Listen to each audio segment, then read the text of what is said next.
Gambia, Mr. McKnight Kalanda, the Director, Child Affairs from the Ministry of Gender, Community Development and Social Welfare of the Republic of Malawi, and Ms. Angelica Magaya, the National Director, Children's Department of the Ministry of Gender and Social Action, Republic of Mozambique. And most importantly, the presence of our child speaker here today, Ms. Emelinda Mbambo from the Republic of Namibia. Thank you all for joining us. Ladies and gentlemen, it gives me great pleasure to be with you this afternoon and to be part of this unified effort towards our shared aspiration of a continent where no child suffers from violence, and in particular, a subcontinent where no child feels threatened or unsafe. In Africa, the prevalence of violence against children is still alarming. We see FGM, female genital mutilation, child marriage, child labor, trafficking, sexual violence, corporal punishment, and even child labor, and other worse forms of violence, such as honor killings, breast ironing, that continue to threaten the well-being of our children. In many countries, we are pleased that national laws have been passed to prohibit violence against children, though in others, the laws do not explicitly prohibit all forms of violence. Our concern as the African Partnership to End Violence Against Children is that despite the considerable advances in the areas of law and policy reform that we are seeing across Africa, implementation and enforcement face serious setbacks for effective protection of all children from all forms of violence in all settings and in all countries. The success in enforcing these laws is therefore the question. The other question that we as Africans must consider is those factors that hold us back, those factors from our culture, our values, and our norms. We must look at the economic and gender inequalities, the armed conflicts, their displacements that continue to expose children to violence and to increase their vulnerability. And in particular, girls, children with disabilities, children living in rural areas, and even children living in displacement. Allow me to remind you that yesterday was the International Day of Girls. So as we have this conversation, we must remember those children who are marginalized and discriminated against. And we cannot ignore what COVID-19 has done. It has threatened the modest progress we had made as a continent, and we face the risk of all our gains being reversed. But you, in your countries, on the ground know this even better than I am, because you are living and working directly with children in the spaces where they live, where they learn, and where they grow, and where they must remain safe, where they must feel secure to live, learn, and play. And so as we gather today, as the countries of Southern Africa, although we gather online without the benefit of seeing each other's faces, we are here to explore where we, as a sub-region, have made good progress, and also to see what remains to be done in order to achieve a sub-region that is free from violence against children and contribute to the wider aspiration of the same for Africa. We recognize, as the African Child Policy Forum and the African Partnership to End Violence Against Children, that Africa is not homogeneous. And therefore, we have chosen to have sub-regional dialogues, starting with this one in South Africa. Others will follow in other sub-regions of the continent. Honorable guests, ladies and gentlemen, dear participants, I will remind you that last year in 2020, it was an important year for African children because we marked the 30th anniversary of the adoption of the African Charter on the Rights and Welfare of the Child. In these 30 years, there is no question we have made progress. There is also an encouraging development in the sub-region where governments are taking important steps of developing comprehensive, concrete national plans of action to protect children, but more specifically to combat violence against children. This is commendable. However, there is a limitation because in almost all cases, these policy frameworks are not backed by sufficient resources, and they are not backed by concrete multi-sectoral strategies that should be coordinated. Countries in the region need to invest into an integrated multi-sectoral plan of action that is aligned with the national development agenda if we are going to succeed in preventing and responding to violence against children. And so today we have an opportunity to renew our efforts in 3 ways. And I invite you to do this with me. The first is to see how can we strengthen implementation and enforcement of laws and policies that prohibit violence against children in all settings. The question of strengthening implementation. The second one is the question of learning from each other. How do we share our experiences in adopting, resourcing, and implementing action plans that prevent violence against children? And the third question is to find ways where we can be more coordinated in our efforts as neighboring countries across borders, but also within our borders as ministries, sectors, and diverse players at national level. Everyone has a role to play. Ladies and gentlemen, I'm sure that is not disputed. And therefore, we are here together as governments, as CSOs, as development partners, and as UN agencies to see how together we can advance progress in the Southern Africa region. There are many important things to think about as we look at making progress towards an Africa free from violence against children. I will only mention 2 for the purpose of this discussion today. One is promoting the fundamental principle of child participation by listening to children themselves and meaningfully considering what it is that they tell us. We have seen and we celebrate many initiatives in the Southern Africa region of creating spaces for children to actively participate in identifying solutions to their problems. I commend this. It is now important for us to listen keenly and actively and consider their views, because children are part of the solution for ending violence against them. They can help us to come up with, we must therefore provide opportunities for them to speak up, to build their capacity, and to empower them to play active roles in shaping the policies and the programs to advance their own protection. The second thing, and this is brought out by evidence in our reports, is that there is a rich, unique African culture and heritage that gives us a lot of solutions in preventing and responding to violence against children. And we documented this in our report launched in July called Here to Stay, Homegrown Practices. I urge you all to give sufficient attention, both time and resources, to these local knowledge and practices to see how we can use our homegrown solutions to end our own problems of violence against children. And so, ladies and gentlemen, with these few remarks, I welcome you to this dialogue forum, and I wish you fruitful deliberations. Before I close, I wish to now invite our child speaker, Ms. Emelinda Mbambo from the Republic of Namibia, who will share her perspectives with us. And this is in the spirit of making sure that we include children in conversations that affect them. Over to you, Ms. Belinda Mbambo. Thank you, ladies and gentlemen. Good afternoon from Namibia. Good afternoon from Namibia. Greetings to the chairperson, Mr. Patrick Onyango, Chief Executive Officer, REPSI, Dr. Joanne Nyanyuki, Executive Director, ACPF Chair, Executive Council, African Partnership, and Violence Against Children, APVEC, Ms. Beans, Philomena Governors, former Undersecretary General Special Advisor on Africa to the United Nations Secretary General Member, APVEC Advisory Group, Professor Shanez Matthews, Director, Children's Institute, University of Cape Town, South Africa Member, APVEC Advisory Group, all country protocols observed, including distinguished online guests.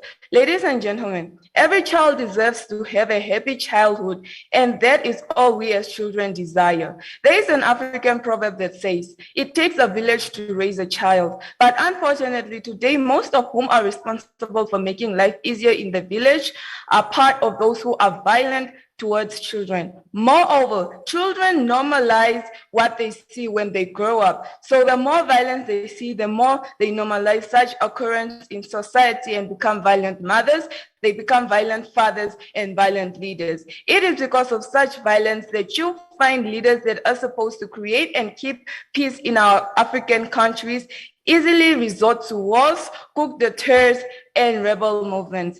That is absolutely unsafe for a child, as we never know what to expect and we become afraid of our own future. Mothers help us to grow into better girls and boys by not using violence to discipline us while we want to understand when it is true discipline. Fathers take care of us and our mothers to avoid us becoming victim of circumstances. Namibia states that in order to create a world where every child, adolescent, and young person is safe, protected, and thriving, we must first know the facts in Namibia. Both girls and boys experience high rates of sexual and physical violence. 12% of girls and 7% of boys experience sexual violence as compared to physical violence, where 33% of girls and 41% of boys experience physical violence. That means we get beaten up and manhandles all the time. I always wonder, are we that mischievous as children? At the same time, 50% of girls who don't tell anyone about their experience of violence, and only 10% receive services. I am blessed to be raised by my father, a single man. He could have chosen to live his life without me. It gives me hope that a man is created to wisely lead a household. It helps me to ask questions and to make conclusions as a teenager. However, the question is, how involved were children in all the strategies that represent us? My appeal is that governments involve us children in policy making and decision around children. In this way, we have a better understanding and a good foundation for inclusive leadership in future. Some regulations are even foreign to understanding of our parents. They fail to explain to us. Law enforcement. If law enforcement has been exercised over the years, which is the case at the moment, and violence against children has continued, we need to rethink the type interventions that which change the mindset of the perpetrator, because violence can be learned behavior. Support the livelihood of parents to ensure food, clothing, and shelter for us.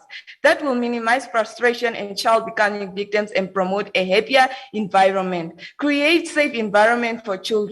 I need to feel safe at home, safe at school, and safe within the community. We need funding to establish and organize strong support groups that can protect girls and boys in the community. Family strengthen programs whereby responsible parents start with boys before they are even teenagers and start dating girls. Teachings on how to relate to the opposite sex should be done in a more informal setting than life school rooms. The government ministries who receive this fund should make sure that it reaches the grassroots level. The education system should ensure programs that directly prevent and address bullying in schools. As a girl, we want to be safe around our teachers and our senior learners. Incorporate the issue of back and strategies in the basic education of teachers and other responsible officials. As we are given a voice to speak on behalf of children, please do not label us or follow up on us for striving to live and speak the truth. That could be our only angle of power to prevent violence against children. Include our voices and share the results with us. Our self-worth matters. In conclusion, it is true that ending violence against children is one of the most important priorities of our time, but it will not happen without strong political leadership. Please help us, children of Africa. We do not be child soldiers or sexual slaves. We do not want to be married off at a young age. We do not just want to survive. We want to live. We have great dreams. We want to study, have careers, families, and build our nations. Equally important to note that organizations like APVEC, ACPF, REPSI, amongst others, are lifeline to us because VEC has never been addressed like this before. Thank you for such kind of dialogue and this opportunity to speak on behalf of all children. My sincere gratitude to REPSI. I thank you.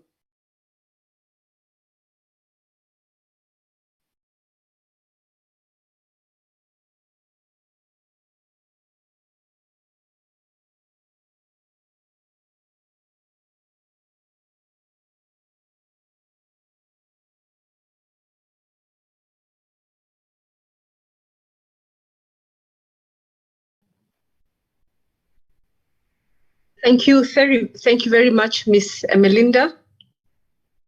I will now invite Dr. Shimelit Segaya, the ACPF Director of Programs, to take us through to the next session of our program. Welcome. Yes, Shimelis, go ahead. Excellent, ladies and gentlemen. First of all, I would like to thank Ms. Emelinda and Joanne for their inspiring words. My name is Shimelis. I am the Director of Programs here at the African Child Policy Forum. Again, welcoming you all to this dialogue forum on combating violence against children in the Southern African region. I will start by briefly introducing our agenda. We'll basically be having 3 sessions starting from now.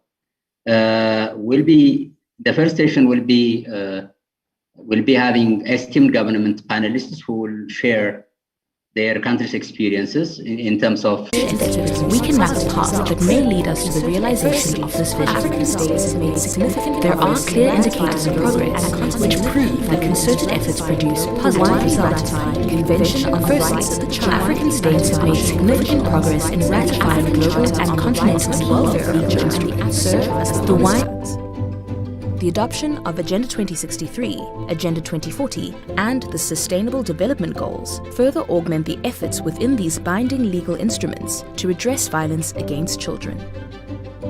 Secondly, there has been significant progress on the legal protection of children from violence.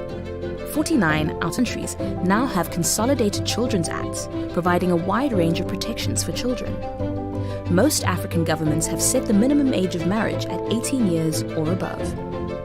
With the exception of 3 countries, all African states recognize freedom from torture and inhuman punishment as a fundamental right in their constitutions. 29 countries have set the minimum employment age higher than 14 years.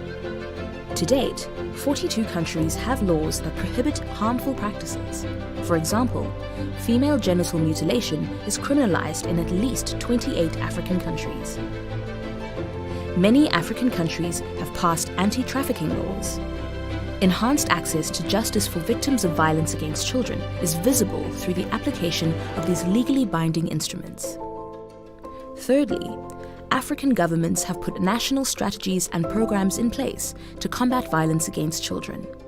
Many countries in Africa now have a comprehensive national action plan, and there are encouraging examples of countries implementing multi-sectoral and stakeholder coordinated action to address the protection of children from violence. Comprehensive child protection systems are now in place in some countries. Even though countries in Africa spend on average less than 0.7% of GDP on social protection, it remains a key tool in enabling families to better care for their children. Positive parenting programs implemented via the healthcare systems are improving relationships between parents and their children, with a clear potential to reduce violence. Africa is home to several homegrown solutions that have been effective in addressing violence against children. These initiatives address the complex interplay of factors between the child and his or her social context, such as the family, school, community, and society that influence the child's exposure to violence. A number of key factors contribute to this success. Political will at the highest level is essential to create a culture of prevention of violence, including strong legal and policy frameworks, systems, and adequate budgeting.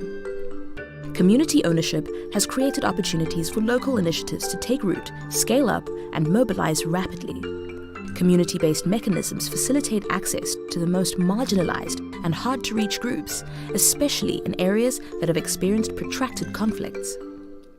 Interventions that take holistic, intersectional approaches are very effective at a family level. Resilience and leadership at an individual level, with a strong resolve to building girls' and boys' agency, is a critical factor. Faith-based bodies can be instrumental due to a strong influence on the community and a history of addressing moral and ethical issues. Existing community assets, such as village savings and loan associations, can be harnessed for economic strengthening and hence violence prevention at family levels. All of these factors show that when strong commitment and sustained action come together, violence in children's lives stops being perceived as inevitable and indeed can be eliminated. Although African governments have taken important steps in strengthening their normative frameworks, the persistently fragile state of children's rights, marked by ever-increasing and changing forms of violence, is a huge concern. there is still insufficient investment in violence prevention despite the high cost of inaction. Legislation is poorly enforced. Policy and system interventions remain uncoordinated. Particularly vulnerable children remain hidden and overlooked due to their circumstances, which may include conflict, displacement, poverty, age, gender, or disability. Free birth registration coverage is extremely low in many African countries. There is inadequate attention to the cumulative impact of violence across children's lives. There is not enough investment in regularly generating comprehensive data. And there are deep-rooted social norms and practices that still condone violence against children. As a result, while there are many children in Africa who live in joy and peace, a staggering number of children are still exposed to violence in all its forms. At least 60% of boys and 51% of girls have experienced physical abuse. In many parts of Africa, 8 in 10 children experienced violent discipline in the home. About half of children aged 13 to 15 have been bullied in schools. The continent has the highest median rates of child neglect in the world, with almost 42% of girls and 39% of boys being neglected by their caregivers. In some countries, 30 to 40% of adolescent girls are victims of sexual violence before the age of 15, and sub-Saharan Africa has the highest incidence of child trafficking in the world. Female genital mutilation is still almost universal in some countries, including Somalia, Guinea, and Djibouti, even though other countries have had success in bringing this rate down. Some children experience violence in a more sustained and damaging way than others because of their circumstances. Sexual violence inflicted on children with disabilities is high in many countries. Children with albinism are sometimes subjected to crimes and extreme forms of violence. Children living and or working on the street are subjected to increased physical and sexual abuse. Increasingly, travel and tourism have become a key frontier for sexual exploitation of children. Terror attacks on civilians, including children, have become a grave child rights challenge. And online, children now face risks of sexual abuse through technological platforms. The COVID-19 pandemic has brought additional challenges in preventing and responding to violence against children. With more than 120 million schoolgirls at home in Africa due to COVID lockdowns, exacerbating their vulnerability, there has been a spike in reports of child abuse, domestic violence, and sexual offences. With so much of our present and future at stake, ending violence against children has become one of the most important priorities of our time. Reaching the goal of a continent free from violence against children will thus require stakeholders to act collectively and decisively. AU and sub-regional bodies must demonstrate political leadership, fight impunity through administrative and judicial processes, and act in solidarity by accelerating the implementation of the relevant goals of Agendas 2063, 2040, and 2030. National governments need to ensure that treaties are fully ratified without reservations, and to harmonize domestic laws accordingly. Laws that criminalize all forms of violence against children must be enacted to enhance protection of children from violence. Adequate budgeting should be in place to fund a comprehensive national plan of action that is anchored within a robust child protection system that prioritizes prevention. Evidence and data on the magnitude of the phenomena, system gaps, and solutions must inform action. Civil society organizations need to engage in multifaceted advocacy and engage with governments, Pan-African and sub-regional bodies to influence policy. At a community level, they should support families to be at the forefront of violence against children, prevention and response, and scale up homegrown good practices. UN agencies and international organizations should continue to provide assistance, both technical and financial, to governments and CSOs. They can also complement data collection efforts through enhancing national surveillance. The vision of creating an Africa free from violence against children starts with each of us as individuals, examining our attitudes and behaviors to ensure that we never perpetuate these issues. We invite you to take a pledge, to make a personal, lifetime commitment to help end all forms of violence against children. let us speak out against violence against children wherever and whenever it occurs, be it in our families, at work, or in our communities. It is only through nurturing a culture of rights and dialogue that we will be able to achieve a society that is humane and free from violence, where children are raised in an environment of peace and security.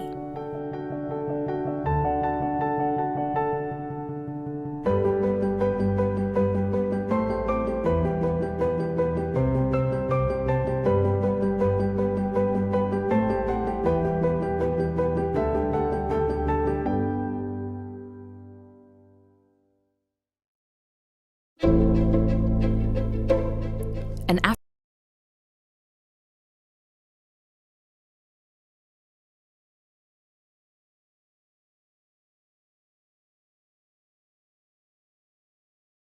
of this continent. However, significant challenges remain at both national and community level to prevent and protect children from violence. By taking stock of progress, challenges, and solutions, we can map a path that may lead us to the realization of this vision. There are clear indicators of progress which prove that concerted efforts produce positive results. Firstly, the documentary has really African states given have made us significant the progress Pan-African in ratifying overview global of and continental key legal instruments. the challenges that we are faced with, and some of the progress made in some and its countries in optional terms of and the combating African violence Charter against on the children. rights and welfare Now of the we will child zoom in serve on as the the Southern African region, The and we'll hear adoption of Agenda experiences 2063 from 4 countries of the region.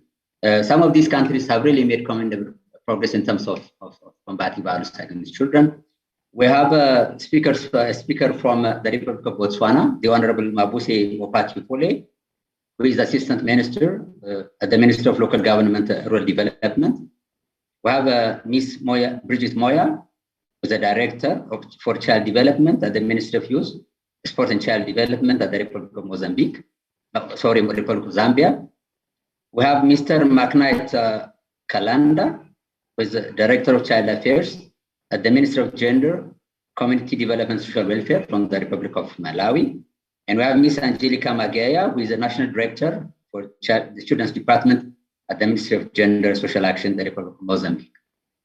So each of these esteemed speakers, will share with us their country's experiences in terms of combating violence against children. Like I said earlier, each of these countries did make progress, commendable progress in addressing violence against children in the continent. I now have the honor and pleasure to invite the Honorable Mabuse Mopati-Pole, the Assistant Minister, Local Government and Rural Development Ministry, the Republic of Botswana. The floor is yours, sir.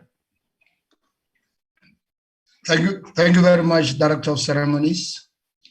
Director of Ceremonies, if you allow me, for the sake of time, to just say, I respect the presence of all the dignitaries here in this meeting.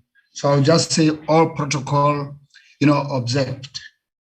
Director of Ceremonies, Botswana has a very small population, just beyond 2 million. And out of this, we have 35% as children. That is persons below the age of 18.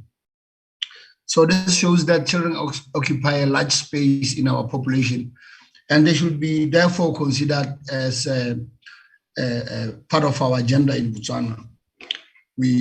So they should be fully involved in the development agenda. I don't know what's wrong with my video. It's very dark. I don't know what's going on. I'm supposed to be in a bright space, but it's dark. Can I just say in 2018, Botswana conducted its violence against children survey, which was subsequently launched on the 10th of December 2019. The study was titled National Household Survey on Life Experiences and Risk of HIV Infection amongst 13 to 24 years old males and females in Botswana. The survey was commissioned to explore the magnitude and the nature of violence against children, as well as consider potential risks and protective factors to guide specific programs, actions towards the prevention of violence against children, as well as assess the utilization of services following exposure to violence. It also presented an opportunity to the country to identify existing gaps, as well as give us an insight into gender dynamics and around violence and how it affects boys and girls differently in order to facilitate a multi-level and multi-sectoral interventions. Because obviously, the way it affects both sexes is different. Dr. Ceremonies, the study actually revealed that violence takes many forms and occurs in familiar places where children are expected to be safe, like at home, care institutions, facilities, schools, church, sports, camps, and many others, where children expect a lot of safety. That is where violence took place. Sometimes, done by relatives very close to children. There is also growing concern on child-to-child kind of violence, which is so worrisome. General bullying in schools. Very sadly, recently in Hanzi, I was in one of the provinces in Botswana, where one child was actually representing children there. And she said she was at one point, bullied, but she managed to get over it. Can you imagine those children who cannot get over it? They leave schools, they don't live a happy life, but abused by other children. So this is worrying us, and exposure of children to violence material is another challenging thing. There are also situations of where the children are bullied through cyber connectivity, what you call cyberbullying, and this is majorly done by the fact that many children now have access to Facebook, internet, electronic, devices and stuff, and they use this to, bully others. In order to facilitate coordinated action, which was earlier said in the video, towards violence prevention, the study was aligned directly with Government of Botswana key policy documents related to the well-being of children, such as Children's Act. We have a principal act in the country called Children's Act, which was actually reviewed in 2009. And the whole review was actually premised by the UN Convention on the Rights of the Child and the African Charter on the Rights of Children, Welfare and Rights and Welfare of Children. Because we worked as a country together to fully domesticate the conventions, both conventions, so that we can actually have the whole a conglomerate of children's rights put under one document and ensure that they are actually adhered to. Furthermore, Botswana also has what you call a Vision 2036, which is a blueprint that guides, all activities in the country, including promotion of the Agenda 2030 for sustainable development. As you know, all of us really are very much aware of that. As a state party to the UN Convention on the Rights of the Child and African Charter on the Rights and Welfare of Children, Botswana continues to implement these treaties through Children's Act of 2009, which is the principal instrument for child protection, as I mentioned earlier. I'm happy to announce from Botswana that very soon we would like to withdraw the reservations that we had made at Article 1 and Article 2 of both conventions. And further to this, as a country, we are in the process of acceding to the Hague Convention on the inter-country child protection in a bid to further protect our children who might have been adopted outside Botswana borders in the advent of other ills such as human trafficking. Government continues to make efforts to respond to violence against children and create an environment where perpetrators are taken to task. Recently, the country has gone in a very, very comprehensive law reform and actually bringing some new acts like Sex Offenders Act, where, the sex offenders are actually given very, very stringent, punishment if they do engage with children. We have also witnessed a number of statutes in Botswana being reviewed, like the Penal Code, Chapter 801, Anti-Human Trafficking, Adoption of Children, Criminal Procedure and Evidence Act.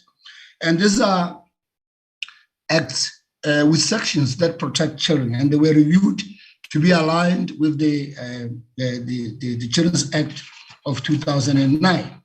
Furthermore, the state party has ensured that whatever the rule of customary law that could possibly undermine the rights of children, such rule has no force in law because there is a higher court as the upper guardian of all minors and has the power to strike down such a rule.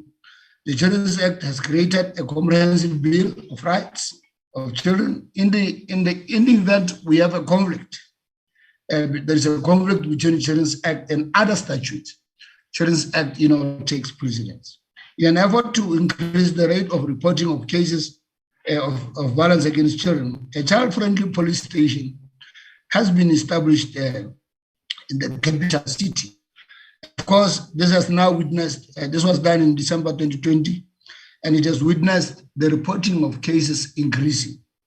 So far, we have received about 111 cases that has been reported. I want to rush through this because I don't want to take your time. We have actually, put down or established some memorandum of understanding with different civil society organizations. And of course, we also provide funding to such civil society organizations, like we have what you call SOS Botswana, which is an institution that provide custody for children. It also provides other psychosocial support programs for the children. And there are several of them that receive funding from government. I should not ignore the Director of Ceremonies that the fact that we have actually been hard hit by COVID-19. During lockdowns, we have witnessed cases increasing. Actually, in April and March 2020, during our first lockdown, we had more than 80 cases, more than 80 offenses that have been committed on children between the ages of 0 and 18 years.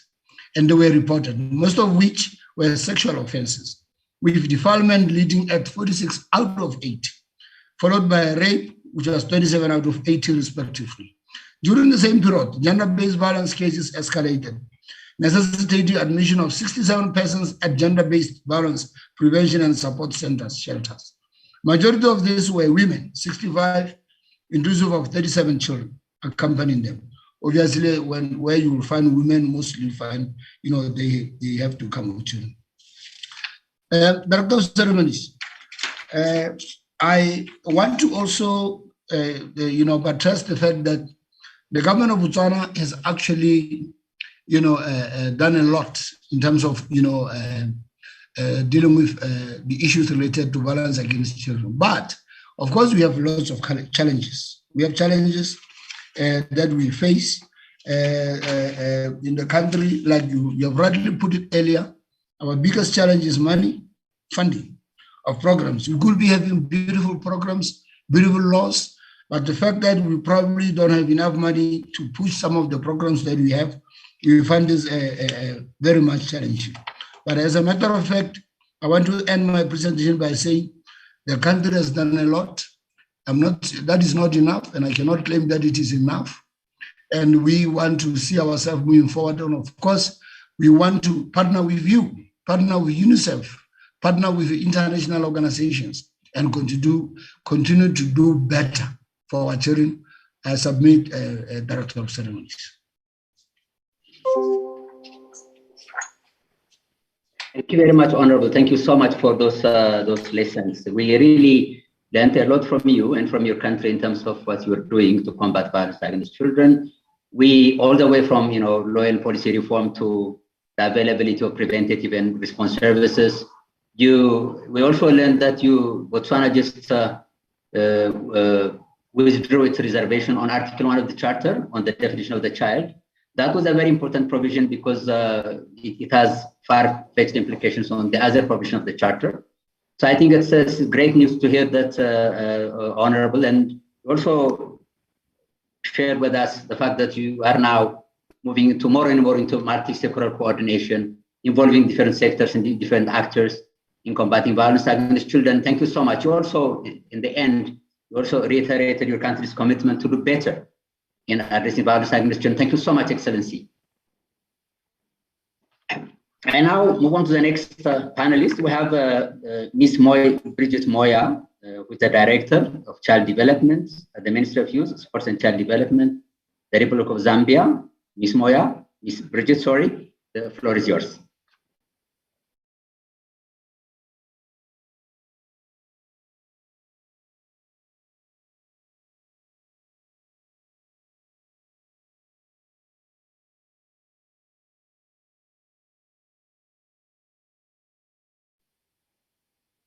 Can you hear us, Ms. Bridget? Can you hear us?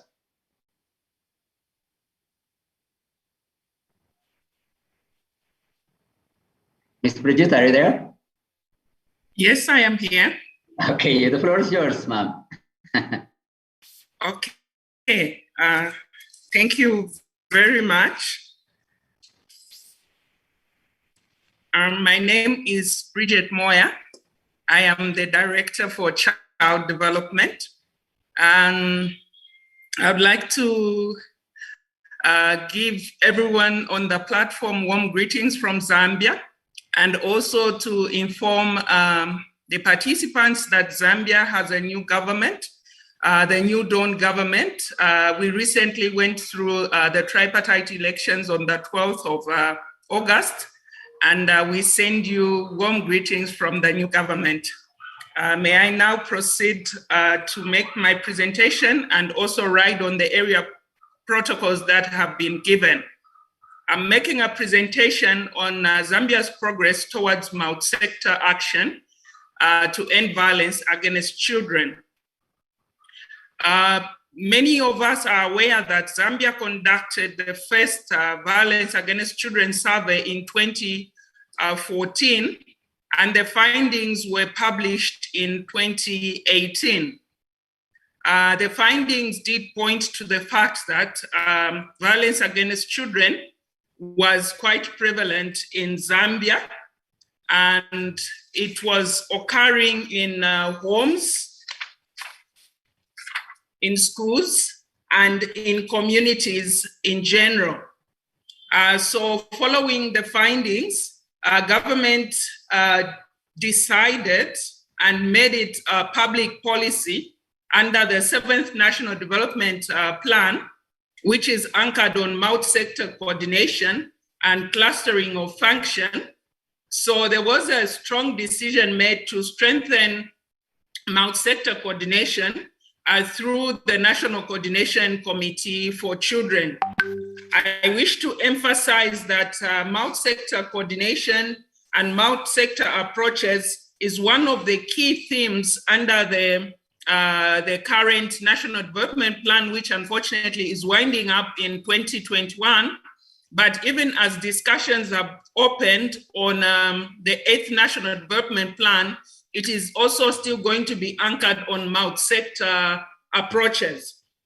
And in the multi-sector approaches, functions have been clustered in groups. For example, the issues of poverty and vulnerability reduction is anchored in cluster 2, and also enhancing human development is clustered in cluster 4. I'm just making an emphasis on how much government has attached multi-sector coordination at every level of our function. So we have, as a ministry and a department, the National Coordination Committee, which is structured on 4 pillars. And the 4 pillars are derived from the National Child Policy of 2015.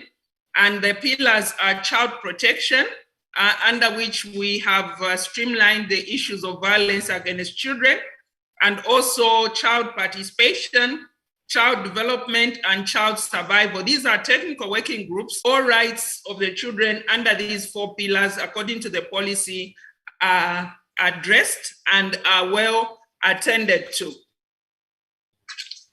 I wish to go on and say that in 2020, Zambia trained 40 trainers in the Inspire strategies, and these were members that were drawn from the National Coordination Committee. You may wish to know that the National Coordination Committee, the NCC, is made up of state and non-state actors who are part of the program, part of the implementation of the programs under the child sector. And in 2020, again, Zambia, through its coordination committee, completed the development of the National Prevention and Response Plan on Ending Violence Against Children. This came as an outcome of the findings, which showed that for Zambia to address the prevalence of violence against children, we needed to have a prevention and a response plan that will address the issues around violence against children. So I wish to inform everyone here that the plan is scheduled to be launched this October, and it will be rolled out into all the 10 provinces of Zambia. We are doing this because we kind of are behind schedule, and we thought we could do simultaneous launches across all the provinces. And the launch will also mark out the national campaign to end violence against children. So we are hoping that as we make people aware of the prevention and the response plan towards violence against children, we will also, as a nation, carry out a national campaign to ensure that we bring awareness to the statistics that were part of the findings in the survey, but also to the global reports that also did indicate some of the interventions that as a country we are undertaking and how much we are far-reaching in these interventions. Next slide, please. In October 2020, you may wish to know that Zambia, through the office of the then Vice President, remember I said we have changed government, the then Vice President did make a national commitment that as Zambia, we are going to pool all resources available to end violence against children. And following this national public commitment, Zambia was accepted into the Global Partnership for Ending Violence Against Children as the 8th African country to join the partnership.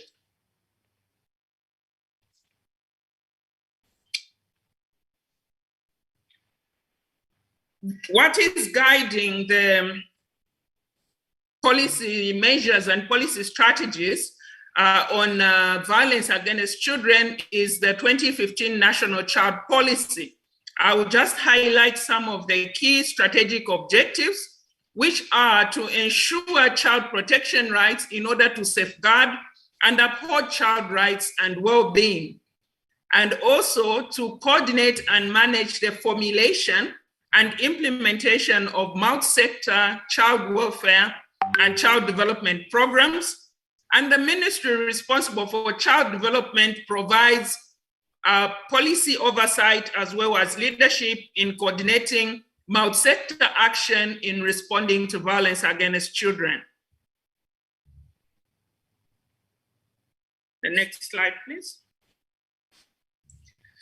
So what have we done as a country in integrating approaches of INSPIRE? As I indicated in the opening remarks, Zambia is rolling out a prevention and response plan, and also conducting a campaign to raise awareness on violence against children. And through the National Coordination Committee, under the Child Protection Technical Working Group, Zambia will, on 19th November, be hosting a national dialogue to examine and discuss the 2020 global report. And also the aim of all this is to help us as government inform the development of an action plan on ending violence against children. Next slide, please. And as part of our evidence-based violence against children prevention strategies, I wish to say that Zambia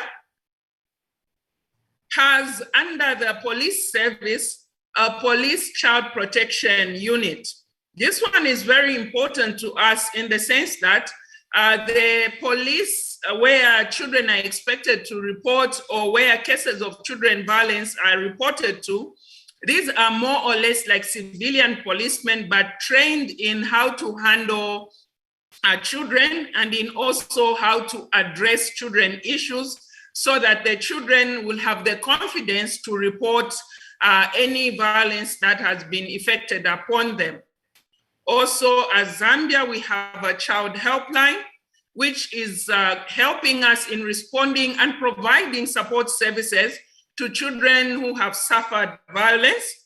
It provides a platform for reporting and responding to child protection issues through a toll-free line, 116. And they also run a short social media platform for interaction for children.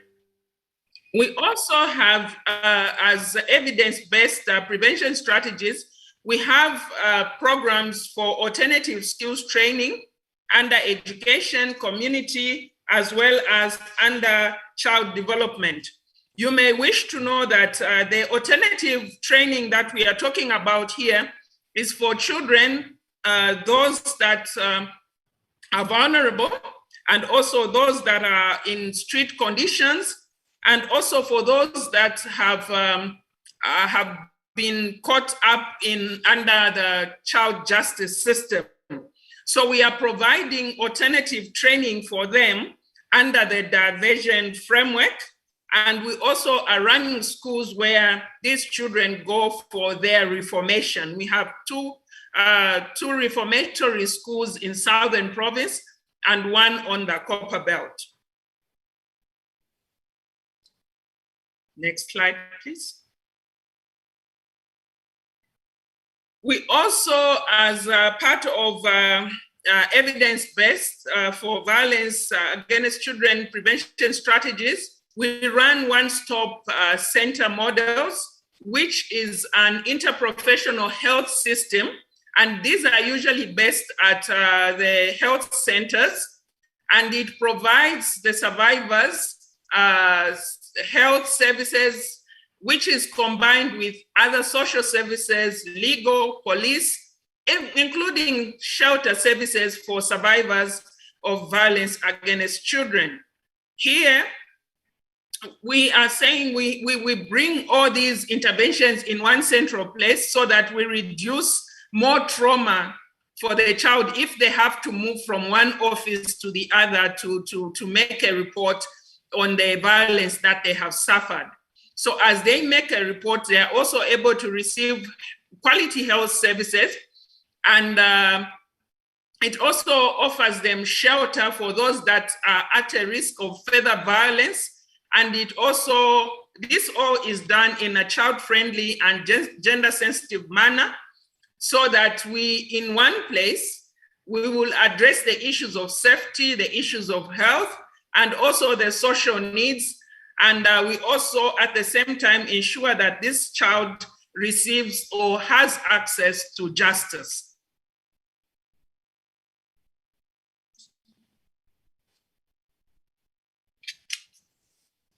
Within the protection measures that we have, we also have economic strengthening, where through the social cash transfer under the Ministry of Community Development and Social Services, and also public social welfare assistance, where we discover that issues of violence are being perpetuated because of socio-economic problems.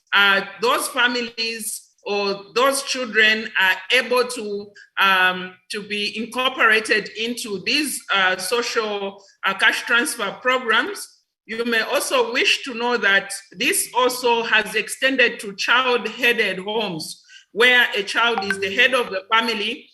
We have, as at February this year, we had enlisted a total of over 2,000 child-headed homes under the social cash transfer.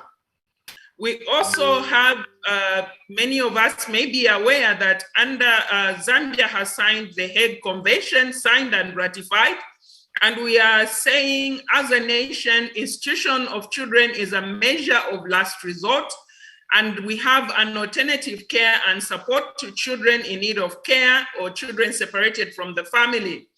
These, the alternative care could be any of these options of foster care, adoption, and kinship. So we are working on deinstitutionalizing childcare in Zambia, hence the motto, institutionalization is a measure of last resort. Under child justice, we have a child justice forum that coordinates social welfare and criminal justice support services for all children who need them.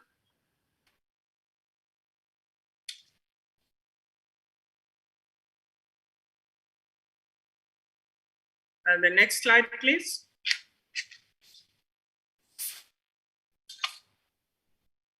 In conclusion, Zambia is saying violence, yes, is common, and therefore there is need for an enhanced multi-sector action to effectively prevent and respond to violence against children, and this must be seen as an ongoing program.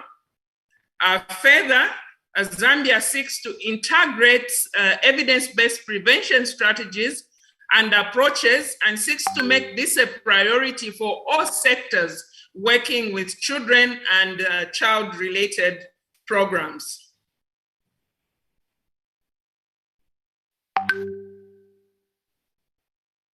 And as a way forward for Zambia, we have prioritized coordination because we want to harness and strengthen existing successful policy frameworks and also programs that are effective in order to reduce factors for violence against children.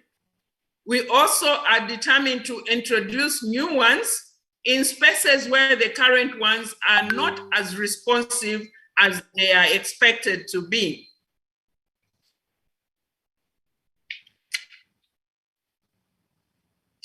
We also seek to increase awareness on responses and services that are available for children in need of care and protection. You may wish to know that Zambia will be undertaking a mapping exercise to ensure that the responses and services that are available for children are actually not just available, but they are accessible to the children.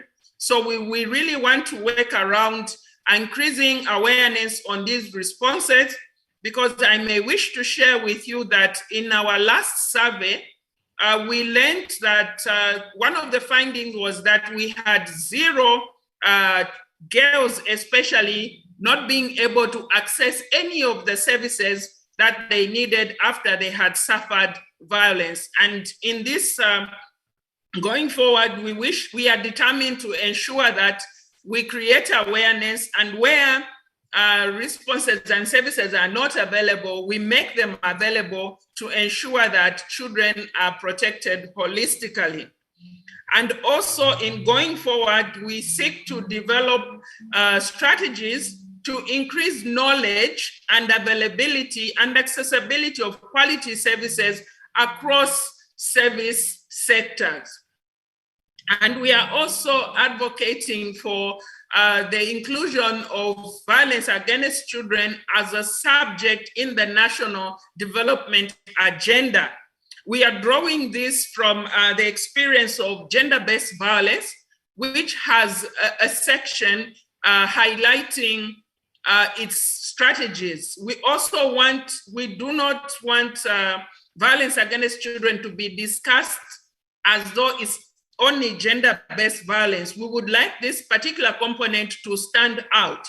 And as discussions for the 8th National Development Plan were being undertaken, we have made this submission, and we are hopeful that we are going to see a paragraph or two specifying why we need violence against children to stand and which strategies we need to employ, and which services and responses we need to employ as a country in order to address the issues of violence against children.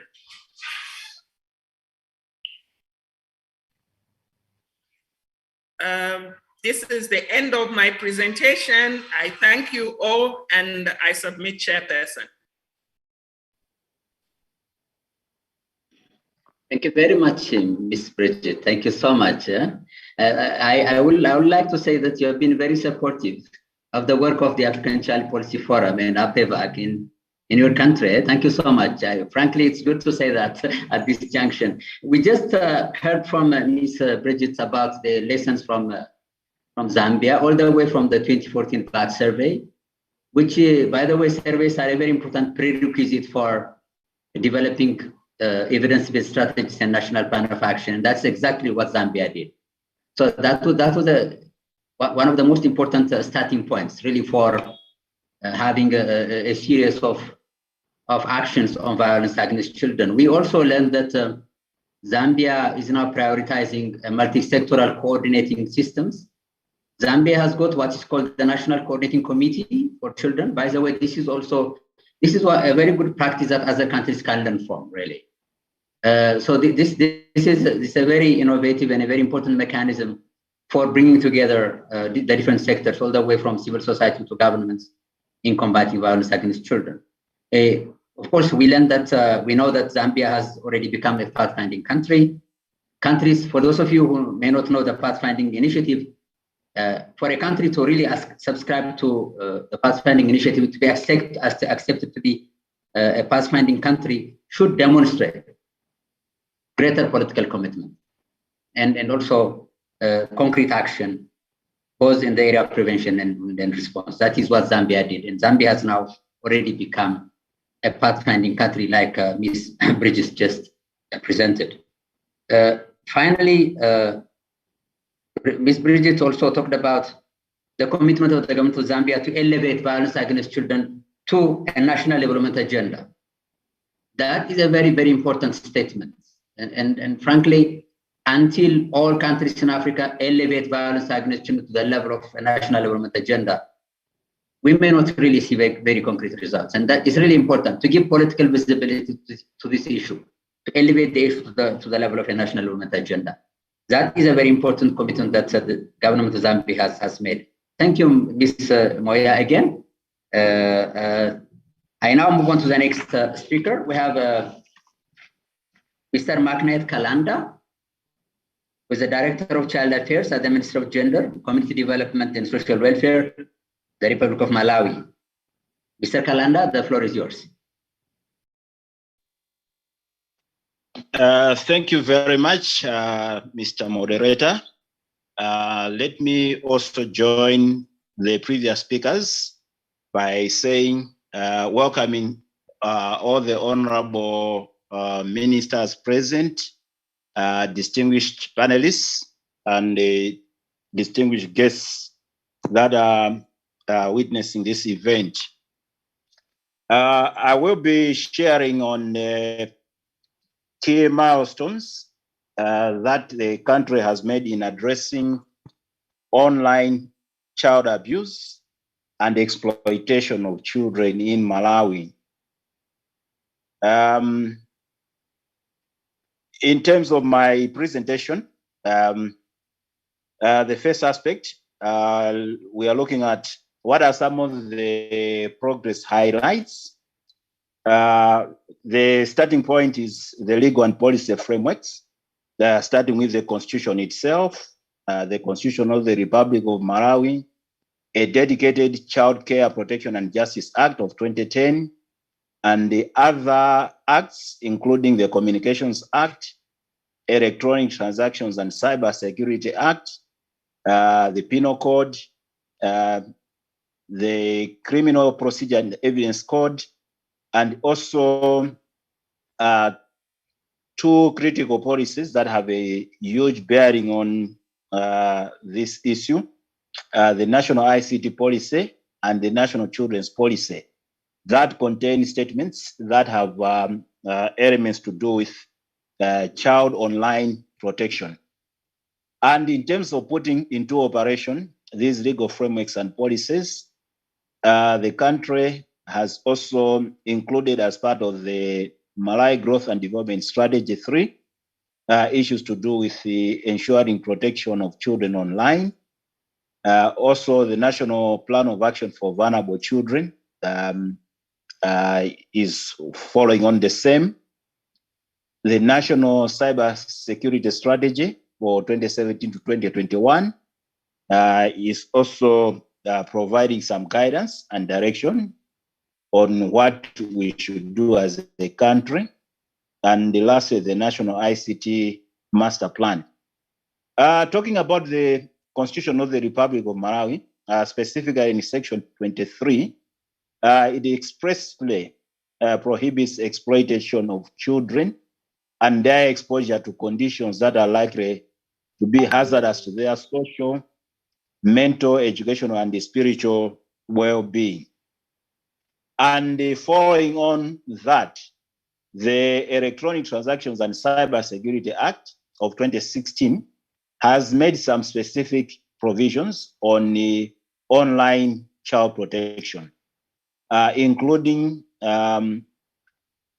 requesting or imploring upon the regulator, which is the Malawi Communications and Regulatory Authority, MACRA, to engage in public educational programs on the safe use of internet, with a focus on the scope of cyber crimes, tips on safe cyber experience, promotion of education uses of the internet, remedies and procedures when affected by cyber crime.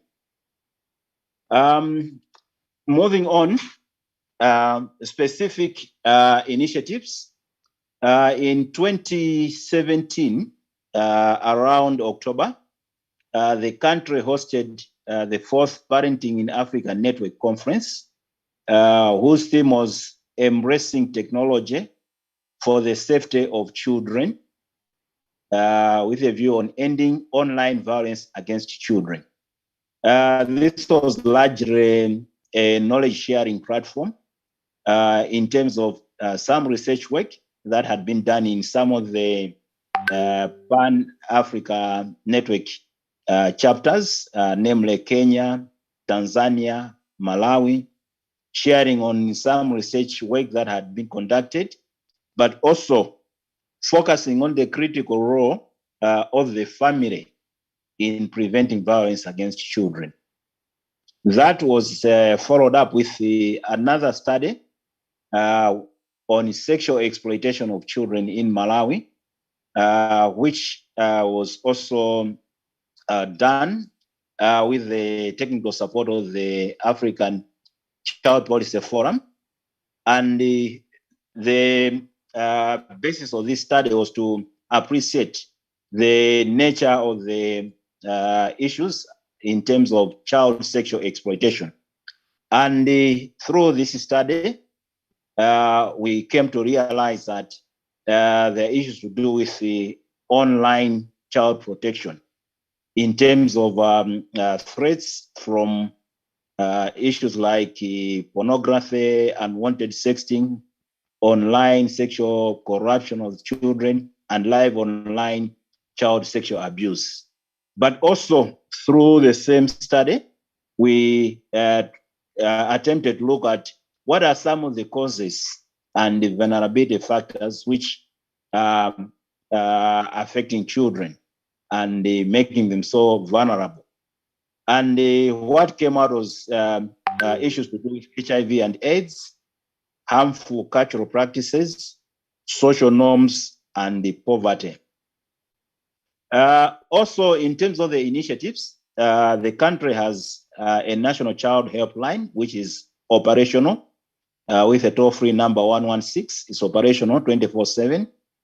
And linked to that child helpline, in 2018, the country launched an Internet Watch portal, which is supported by the Internet Watch Foundation of the UK, but is hosted by an organization called YouthNet and Counseling, which is a civil society organization, under the watch of the regulator and the ministries of gender and ministry responsible for information and communication technologies.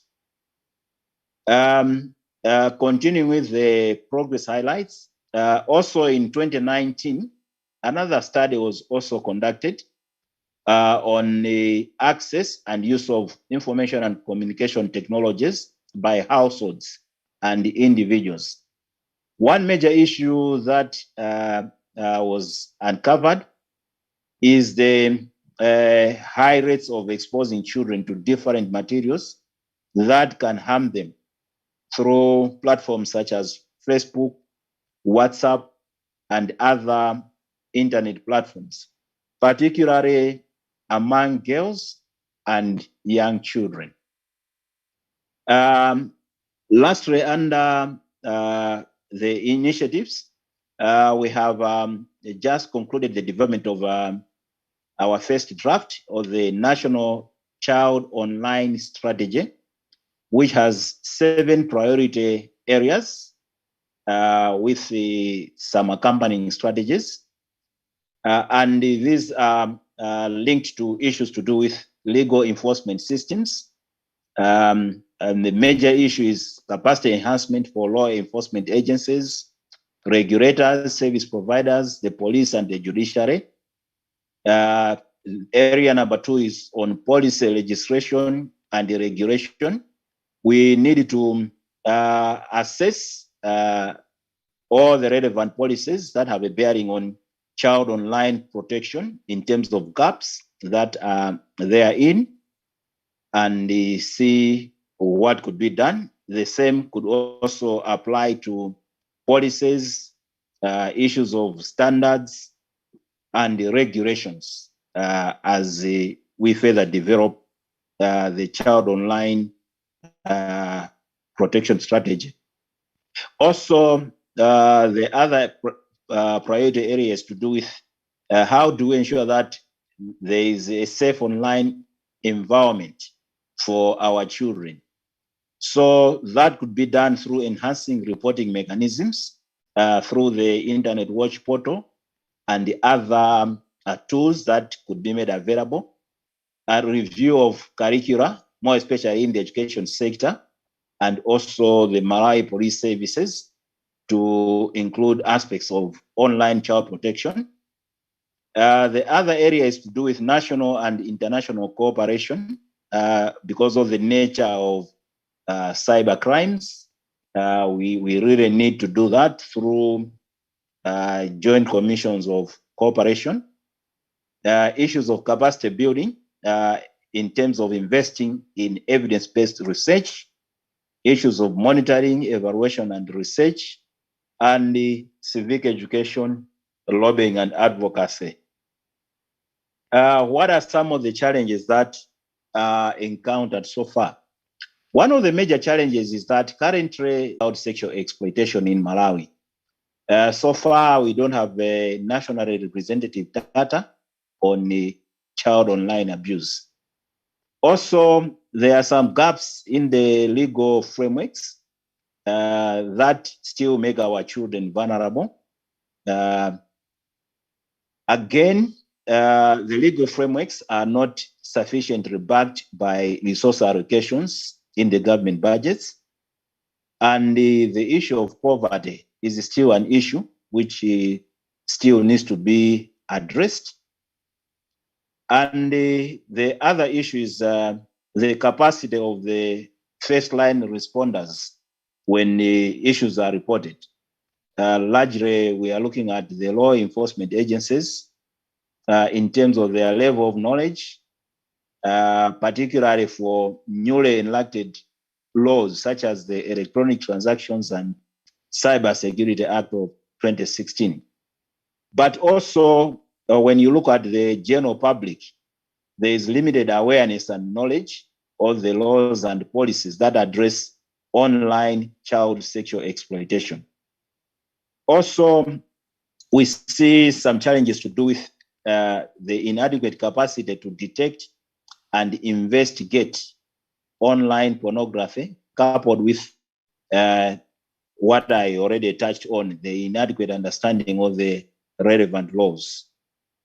What have we learned, or what are we learning as we continue developing, implementing, coordinating, and monitoring policy, which is aimed at preventing online child sexual exploitation and exploitation in general?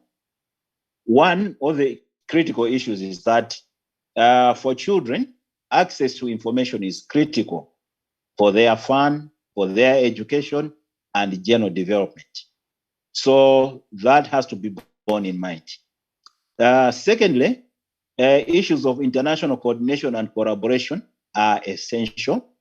For instance, when you look at what could be achieved through the international police, Interpol, there are some possibilities of getting information on the child sexual exploitation threats and the suspected cases from other Interpol national central bureaus. Also, what is coming out is multi-stakeholder involvement is critical. And we need to engage the children and young people, parents, guardians, educator, the industry, in terms of the internet service providers and the other industry players, the research community, non-governmental organizations, law enforcement, and the social services. But also, just as was the case with my colleague from Zambia, there is need for a national focus on online child protection. So we need to elevate the issue of online child protection to a national agenda. What do we need to do as we continue promoting measures and actions that will address children's vulnerability to online abuse and exploitation? What is most critical is the multi-stakeholder consultations, ongoing consultations with government leading, but also involving industry players, schools, NGOs, the issue of research on use of ICTs by children, issues of capacity building for teachers on the good use of the internet for educational purposes, as learned through the impact of COVID-19, but also issues of awareness raising amongst children, teachers, and parents, the issue of strengthening the reporting mechanism through the hotlines and the other mechanisms, the issue of coordination and collaboration, both at the national and international level, and issues of promotion of the technical tools. For instance, the issue of filtering content on the internet for children by the ISPs, issues of monitoring and the evaluation. And last but not least, the issue of joining multilateral and the bilateral treaties that are there on the issue of online child protection. And I would like to conclude by saying that child online protection needs to be prioritized in any cybersecurity agenda for our nation, and indeed any nation. And also, child online protection is a shared responsibility for both government, the industry players, schools, parents, non-governmental organizations, and the other relevant stakeholders. So what is critical is that if we are to continue addressing child online protection issues, we need to have multi-stakeholder engagement, which is better coordinated by government and its partners. I submit. Thank you.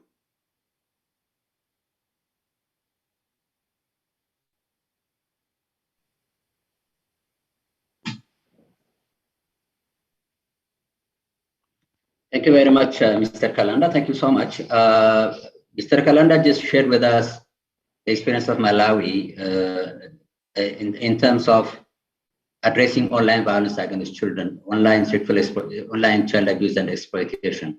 It's good that you talked about this issue, because this is one of the areas that is grossly neglected in the continent. This is also the area where the continent is really lagging behind when compared with other regions of the world. So we know that internet connectivity is increasing in the continent, but still our law and policy frameworks are not really keeping up with this threat that our children are faced with in the online cyber environment. So it's a very important issue. Mr. Kalanda talked about their national child online strategy, which is unprecedented. It can be a template for other countries to learn from. We also talked about a portal for reporting online child abuse and a number of other concrete initiatives that the government has taken. He also talked about the issues that are still, the challenges still persist in Malawi in terms of addressing violence against children. He also highlighted what needs to be done. By the way, His Excellency, the President of the Republic of Malawi, honored us by giving us his inspiring words in our last Pan-African Conference on Violence Against Children last July. And that is basically a sign of political commitment of the highest order. And we'd like really to acknowledge the government of Malawi for its political commitment. So thank you, Mr. Kalanda. Thank you so much. I now move on to the next presentation. It will be in Portuguese, and there will be an automatic translation into English. Our next speaker is Ms. Angelica Mageia, who is the National Director for Child Department at the Ministry of Gender and Social Action at the Republic of Mozambique. So Ms. Angelica will be presenting in Portuguese. So there will be an automatic translation of Portuguese into English. Over to you, Ms. Angelica.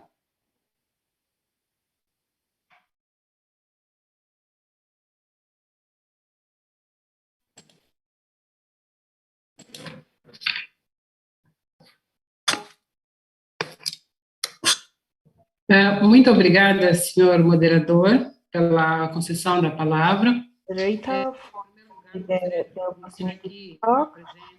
First of all, I would like to give the thanks and the presence of the minister from Botswana and the different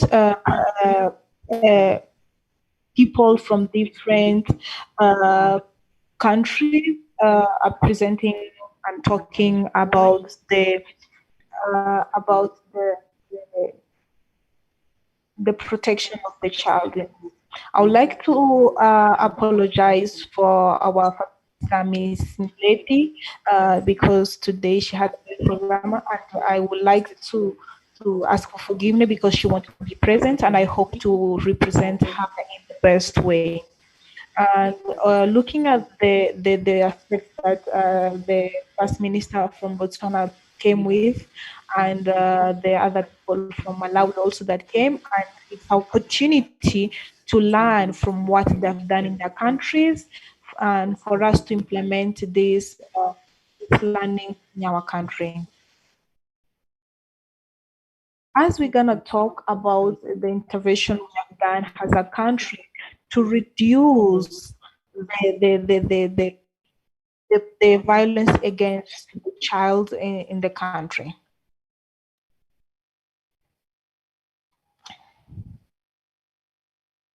As I was saying, I will talk about our experience to answer or to reply to the questions related to violence against child. Thank you. We can start.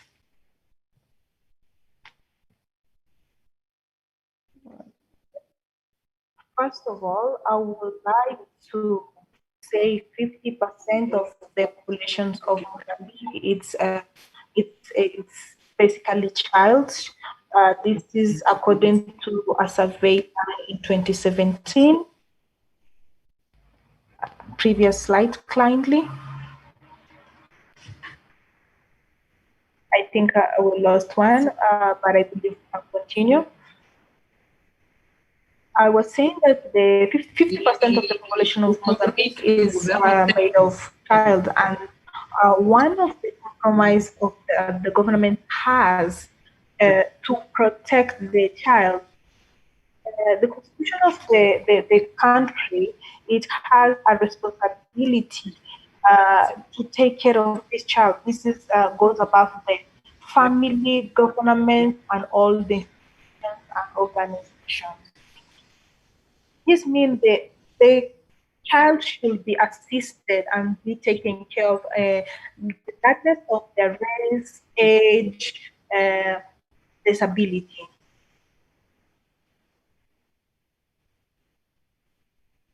At the level national, at a national level or global level, all the rights of the child that are being looked at a very lean point.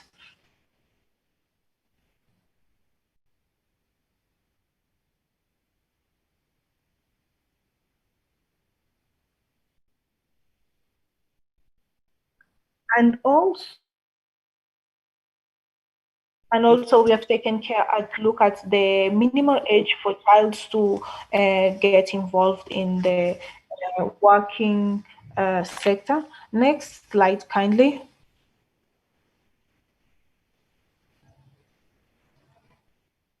Thank you. When we talk the regularity of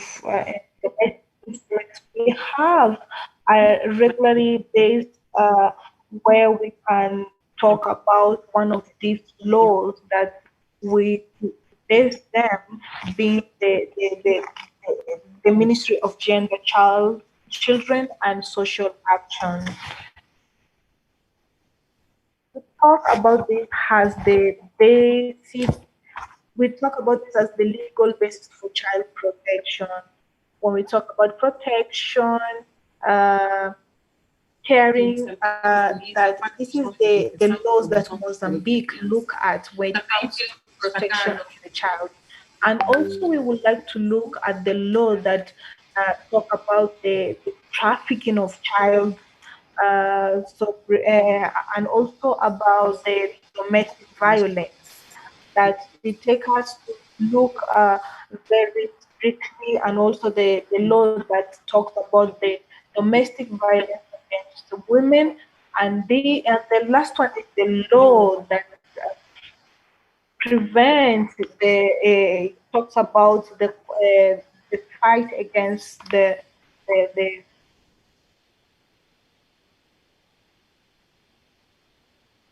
talk. I would also like to talk about the law that combat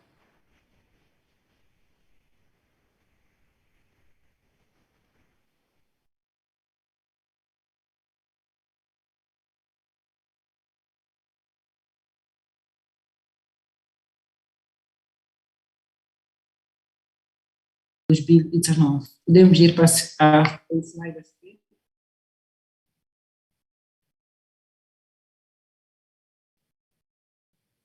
Trazemos aqui também para partilhar um pouco. Realizamos em 2019 o nosso primeiro inquérito nacional sobre violência contra a criança. Temos consciência e conhecimento de que este inquérito já foi realizado em alguns países da SADC, alguns países africanos, mas alguns países da nossa região também já puderam ter a oportunidade de fazer este inquérito. Este inquérito revelou-nos que 32% das meninas menores de 18 anos. This graphic shows some survey that we did in our country, and this survey, some of the countries that are part of SADC have done it, where we see basically. Previous slide, kindly. Dispositivo anterior, por favor. Previous slide, kindly. Back, please. Back one. Yes. Dizia sim que o mesmo inquérito indicava que 32% das meninas já sofreram qualquer tipo de violência na infância e 40% dos rapazes também tiveram algum tipo de violência na infância. Angelica, we have lost, I think the interpreter has dropped off. Yes. Straton, are you able to jump? Yes, I am on now. I am on. Thank you. Gone in. Obrigado. Sim, dizíamos que o inquérito revelou-nos que... Só que estou a ouvir o retorno.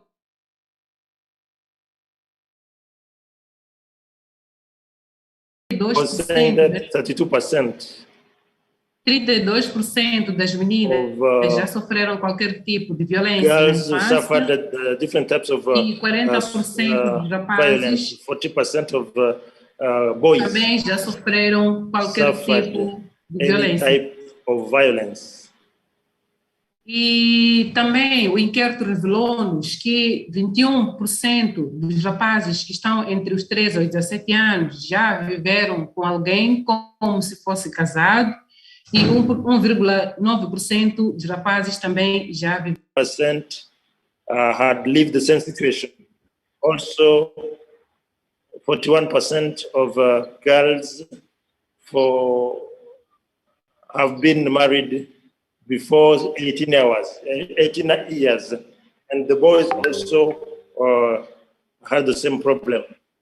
Next slide, please.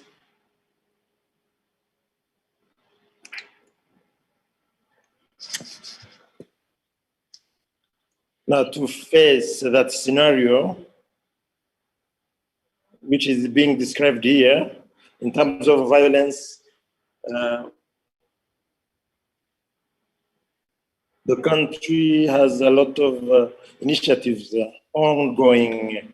For example, they have the expansion of social protection programs with the components of responding to the needs of the children, introduction of the component of case management in the protection programs for children, and also to help children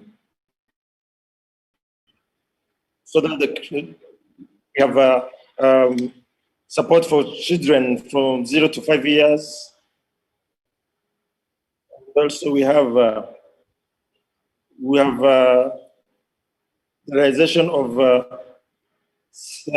sessions to give support to children who live in vulnerable families.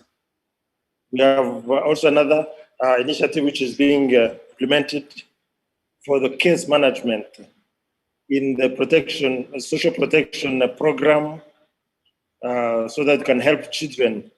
In that component, we also have two benefits. The first one, the children receive money, and then they receive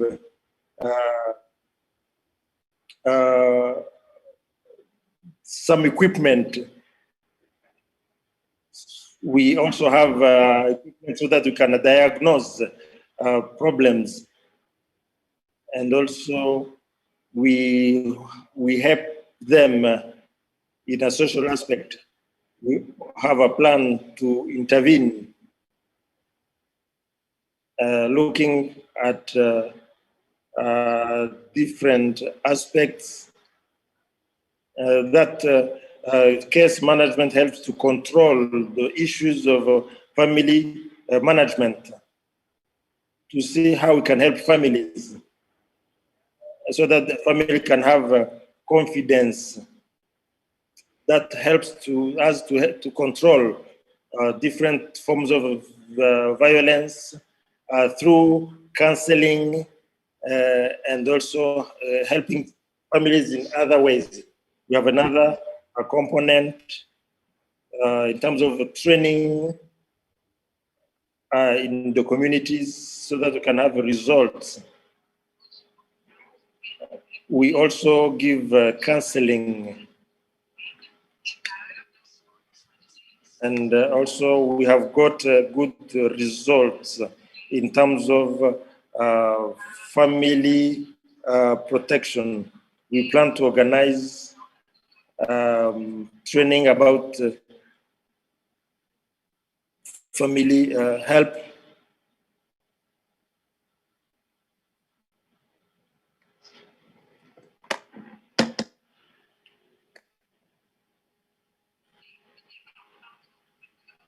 as I said, I was saying that one of the issues which is very important for us is that we can deal with the rights of children at community level. So we do that through different technologies, social media, and also we pass messages through the communities regarding the family role to help or to protect their children. Also, we work with the different community committees to protect children now, so that we can have impact through those committees. After analyzing a situation at the community level, we do some local interventions, and that committee is next to the community. Then we work through those committees. Now, those communities have more trust from the community. Therefore, they are next to the family. So that is good for us so that we can be able to manage the families. Also, we have created 202 offices and sections for family help, so that we can look at victims of violence, and that is done in 25 health centers. Also, one of the concerns of the government is to expand the programs of protecting the victims of early pregnancies. We are trying to see if we can transfer all those cases, and also to make sure that all those cases are treated. So we need to expand those services, the health services, and to help all the families. And we are also doing an intervention, we as a civil society, and working with the community committees. Now we could help some of families, because there are a lot of families which are headed by children, so we help them. And we also have some children which are very young.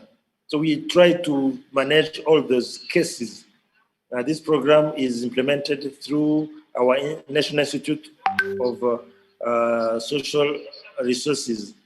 And we think those interventions will contribute to sensitize the community on how to prevent COVID-19. And also we try to help those children in their respective families. Now, we also gave some support to different children, especially girls. That is the support which is diverse for children who are victims of the victims. And also, we plan to extend the institutions where families and children can go to seek help when they face a problem which seek to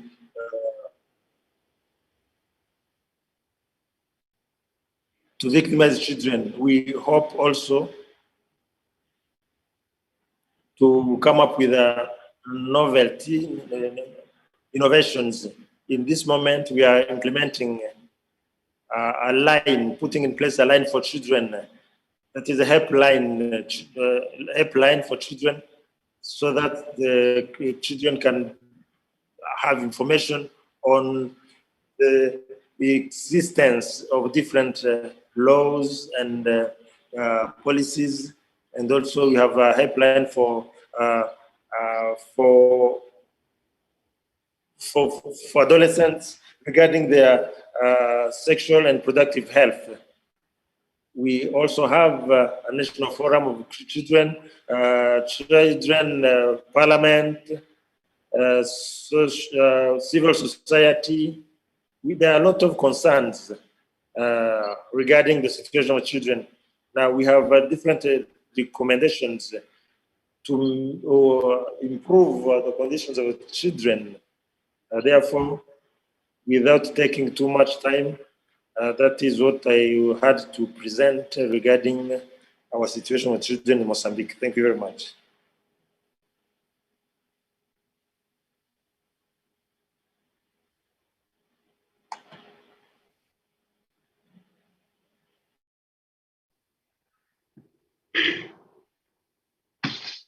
Thank you very much, Ms. Angelica. Thanks so much for that inspiring presentation.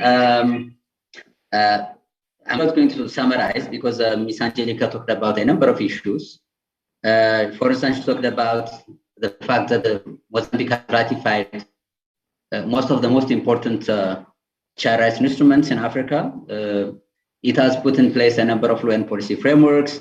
It has taken concrete steps in terms of providing preventative and response services, such as, for instance, child support grants, case management. They have also triggered a very important community conversation. One of the most important takeaways of this presentation might be that Mozambique has a very strong community-based programming of child protection. So there is community-based committees or chiefdom committees, as some call them in some countries. So there are a number of lessons that you can draw from Mozambique. So thank you very much, Ms. Angelica, for that inspiring presentation. We're slightly behind schedule. I don't know if we are going, I will entertain a couple of questions before I go to the next session. Perhaps I might entertain 2 or 3 questions. You can put your questions in the Q&A chat box. And it's good also if you direct your questions to the presenters. You can also really ask generic questions. And let me entertain around 3 or 4 questions, and then I will move on to the next session. So now it's open for discussion. You can raise your questions now. You can write your questions in the Q&A chat box, or you can raise your hands and you can ask your questions.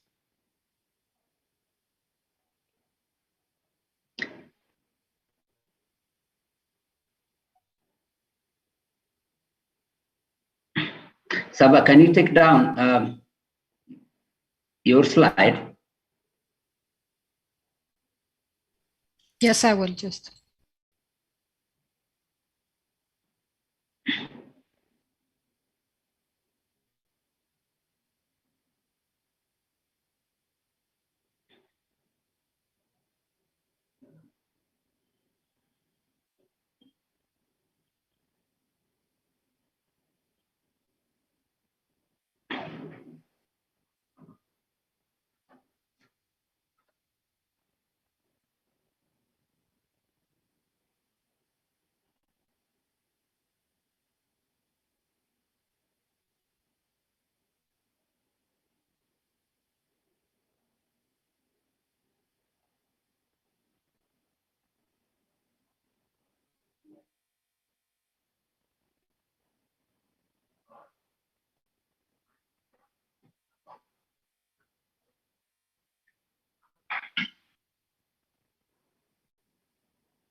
I can't see any hands raised, if I'm not mistaken. So perhaps if you can also keep your question for later discussion. And now I think there's going to be the next session. The next session, basically, like I said earlier, will be the civil society perspective. In combating violence against children, there is a very important role that civil society organizations play. It is important that governments create a collaborative framework with civil society organizations to really bring about significant change in combating violence against children. So it is important that civil society also gets involved. Now we have a session where a couple of civil society organizations will share their experiences in terms of what's being done really by civil society organizations in both preventing and responding to violence against children in the Southern African region. We have in this panel, we have Ms. Saba Alishan, who is a senior technical officer of the African Partnership to End Violence Against Children. We also have Mr. Rata Getachew, who is a program manager for the Child Development and Protection Program at the African Child Policy Forum. We also have Mr. Malama Mwila, who is a regional advocacy and campaign manager for Save the Children East and Southern Africa Regional Office. I now invite Ms. Saba to take us through her presentation. Thank you, Dr. Shumalis. Honorable Mabusi Pule, Assistant Minister from the Government of Botswana. Honorable Aver Gavar, Special Rapporteur on Violence Against Children from the African Committee of Experts on the Rights and Welfare of the Child. Distinguished directors from the Government of Malawi, Mozambique, and Zambia. And Ms.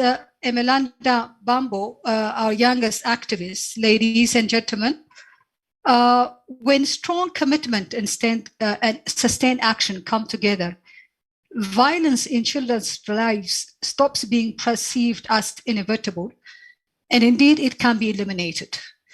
The protection of children from violence, abuse, and exploitation is not just about human rights, but about impact on development. Because our main objective in this regional dialogue is to leverage on the growing commitment of Southern African countries to end violence against children. In this session, we will get an overview of the state of efforts of the 16 member states of SADC in delivering on this goal. This presentation has two parts. The first part is where I will share with you the progress in terms of member states' efforts in reinforcing the normative and policy frameworks, their implementation capacity, and delivery of programs and services. And finally, I will highlight some of the key persisting challenges to ending violence against children in the region. The second part of this presentation, which is going to be presented by my colleague Rata Getachew, will focus on the lesson learned and solutions. Now, on the normative foundations or normative standards, the African Charter on the Rights and Welfare of the Child in Article 16 places the primary responsibility on states to protect children from violence. Southern African governments have unquestionably made significant efforts to strengthen their legal and policy framework to protect children from violence, abuse, and exploitation. Now, let's look into some of these progresses.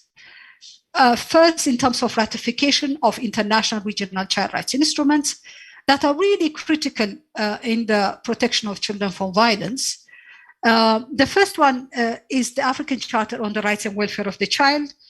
This is universally ratified by all 16 member states. The second is the African Charter on Human and People's Rights. Once again, this is ratified by all 16 member states. The protocol to the African Charter on Human and People's Rights, the rights of women, this is ratified by 14 member states with the exception of Botswana and Madagascar. The AU Convention on Cybersecurity and Personal Data and Protection, this is ratified by 4 member states, Angola, Mauritius, Mozambique, and Namibia. The other is the Convention on the Elimination of all forms of violence, all forms of discrimination against women. This is ratified by almost all member states, 16 member states. The ILO Convention on the 182, the worst forms of child labor, ratified by all 60 member states. The ILO Convention on minimum age of employment, once again ratified by all 60 member states. The Hague Convention, another important instrument on inter-country adoption, is only ratified by 8 member states. Now, in terms of the national legal framework, there has been considerable progress in this area as well. Now, if we look into the member states' progress in this area, according to the Committee of Experts on the Rights and Welfare of the Child, it is the best practice for state parties to the African Charter on the Rights of Welfare of the Child to enshrine a detailed area of rights of children in their constitution. In this regard, 15 member states, with the exception of Botswana, refer to children in their constitution. Again, with the exception of Comoros, all member states of SADC recognize freedom from torture and cruel, inhuman, and degrading treatment or punishment as a fundamental rights in their constitutions. Once again, all 16 member states of SADC have consolidated children's statutes providing a wide range of protection for children. All 16 member states, once again, have legal framework for civil registration and vital statistics. Moving on in terms of progress in this area, there has been significant progress on the legal protection of children from sexual violence.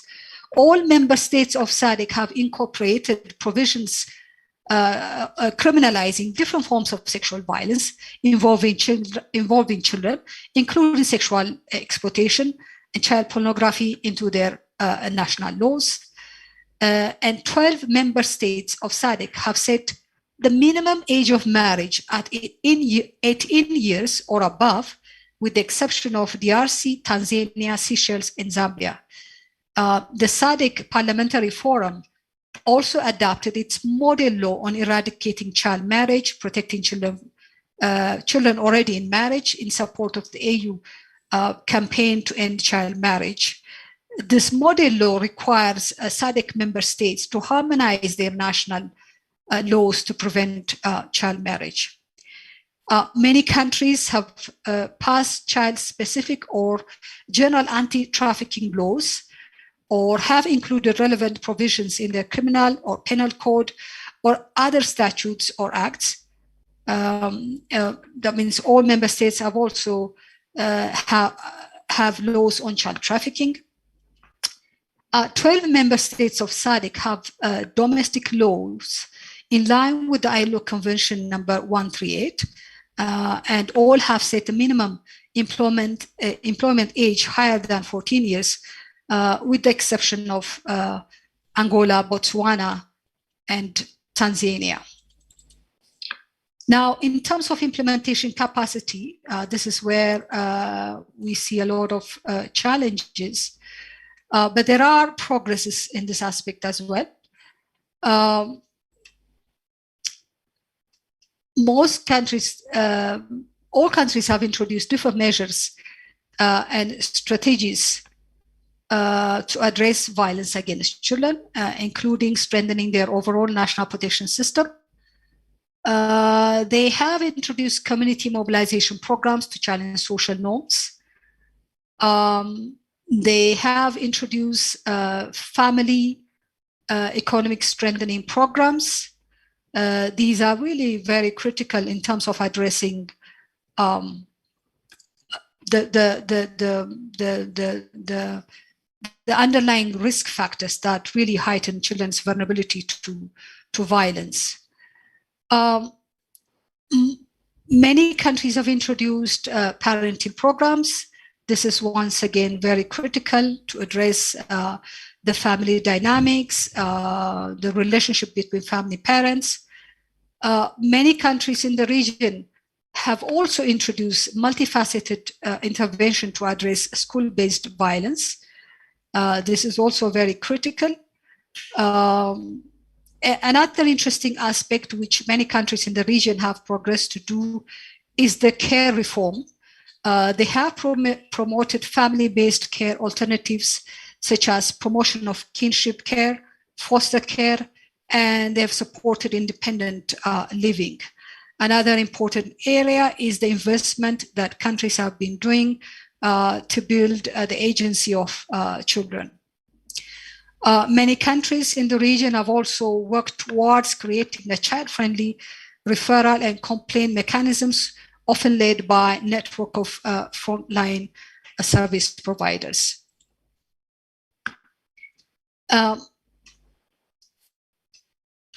Moving on with still with the implementation capacity.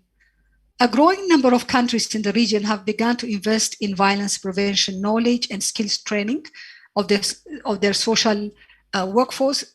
This is a very important development. Of the 12 SADC member states that were included in the WHO 2020 Global Status Report on preventing violence against children, 11 member states have at least one comprehensive plan of action to address violence against children. And 6 countries in the region, these are Botswana, Namibia, South Africa, Tanzania, Zambia, and Zimbabwe, have become pathfinders. The Pathfinding Initiative is a global initiative for ending violence against children, where governments of these countries have acknowledged that the scale of violence and abuse of children needs to be acted upon decisively and made the political commitment to end it by 2030. These 6 countries have prepared or are preparing a multi-sectoral national plan of action to prevent and eliminate violence against children, informed by the 7 evidence-based violence prevention strategies known as the INSPIRE package. Finally, in the area of implementation capacity, improvement in the implementation capacity, ladies and gentlemen, effective policies require effective coordination and collaboration among multiple sectors and stakeholders. In this regard, member states are at a different level in establishing high-level coordinating body with clear roles and responsibilities assigned to relevant departments and institutions to avoid overlap and to promote synergies among sectors. In terms of data and evidence that can effectively inform policy and practice, 9 countries in the region, Eswatini, Botswana, Lesotho, Malawi, Namibia, Tanzania, South Africa, Zimbabwe, and Zambia, have conducted government-led national survey on violence against children. This is really a critical development in the region. Now, looking into some of the key persisting challenges in addressing violence against children in the region, although much has been achieved across the continent, a closer investigation to this progress, however, show that Africa as a continent and Southern Africa as a region have to simply do more for children. Some of the persisting challenges in Africa, indeed in the region, are, to start with, is that there is still insufficient investment in violence prevention, despite the clear benefit for human and economic development and the high social cost of inaction. National strategies to address violence against children remain largely fragmented and non-existent. As you have heard from previous presenters, legislation remain uncoordinated, poorly enforced, with notable gap in children's legal protection and between law and practice in many countries. Plan of actions often are not costed, remain uncoordinated, with weak communication and articulation across government departments and between central and local authorities, and more importantly, with a national development agenda. I want to comment here, Ms. Bridget, the progress in the government of Zambia to making sure that the National Plan of Action also is aligned with the national development. This is a critical development which many countries need to follow. The other important, still a major gap in the region is the insufficient attention given to the situation of particularly vulnerable children who remain hidden and overlooked from policy, legal framework, but also other measures. There is inadequate attention to the cumulative impact of violence across children's lives and insufficient investment in early childhood care and development for positive parenting programs. There is a growing but not enough investment being made to regularly generate comprehensive data to inform legislation, policy, and wide social mobilization to effectively combat violence against children. Of course, our challenge across the continent with regards to the deep-rooted social norms and values and practices that condone violence against children remains really our biggest challenge. As a result, ladies and gentlemen, Africa as a continent and Southern Africa as a region are where many children live lives of joy and peace, while others are exposed to violence in all its forms. The numbers are staggering, as we have seen from the infographic earlier.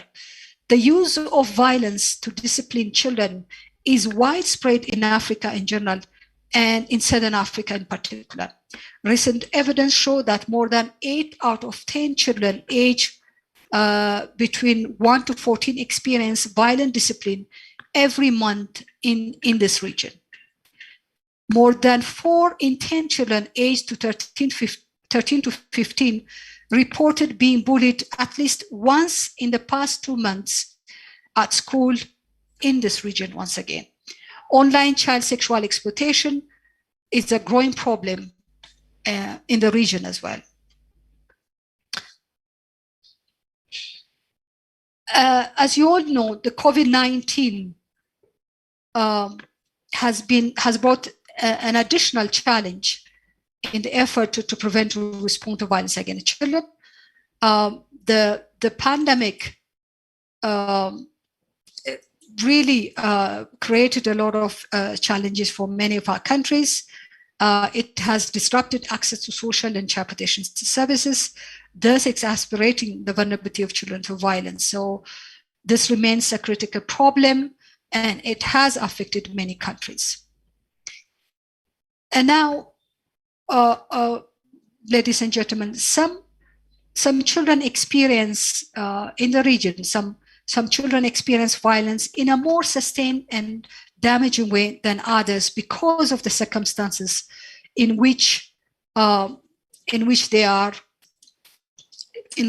find themselves. For example, conflict, displacement, or poverty, or their circumstances, for example, because of their age, gender, or disability. According to a CPF recent research, sexual violence inflicted on children with disability is high in many countries. Children with albinism are sometimes subjected to ritualized form of violence. In Southern Africa, where myths abound on albinism, children with albinism have been killed or for their body parts. 1/3 of girls aged to 15-19 experience a forms of physical violence. So the scale is really unacceptably high. Now, evidence from the African Child Policy Forum 2020 Africa Report on Child Wellbeing that assesses and ranks the friendliness of 52 African governments towards girls in terms of their national legal policy framework for protecting girls from violence, but also looking into the concrete outcomes achieved for girls through enforcing these laws and policies, shows that out of the 7 countries in Africa who are in most girl-friendly category, 4 countries, Mauritius, Namibia, South Africa, and Seychelles, are members members of the SADC. Among the 8 countries in the Gulf-friendly category, Lesotho is the only country from this region. Out of the 14 countries that are in the fairly Gulf-friendly category from the region, Zambia, Eswatini, Angola, Mozambique, Malawi are included. In the less Gulf-friendly category, out of the 16 countries in Africa, 4 countries are from the region. These are Botswana, Zambia, Madagascar, and Tanzania. Finally, from the 7 least Gulf-friendly countries in Africa, 2 countries, DRC and Comoros, are included in the list. Ladies and gentlemen, overall, this is the picture we have for the region in terms of progress in addressing violence against children. We have included all the resources for your reference in this presentation.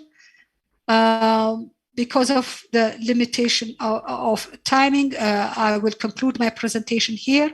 I thank you very much for your kind attention. My colleague Rata will now take us to the important solution that we have found out from the researches we have undertaken recently. Thank you very much. Thank you so much, Saba. Thank you so much. Because Saba has already covered most of the issues, we'll directly go to Rata. And Rata, I'll give you only 5 minutes to wrap up your presentation because Saba has already covered most of the issues that you were planning to present. Over to you, Rata. Thank you, Dr. Shimelis. Excellencies, ladies and gentlemen, all protocols observed. In our recent APEVAC-ACPF joint report, we have identified a number of promising homegrown solutions that have successfully addressed the complex interplay of factors between the child in his or her social context, such as the family, school, and so on, in influencing the child's exposure to violence. I would like to share some of the key elements, lessons that were identified as key factors of success. One of these elements is political will at the highest level. In countries where the government has demonstrated ownership and political will to address violence, there has been significant positive impact on the well-being of children in families and communities.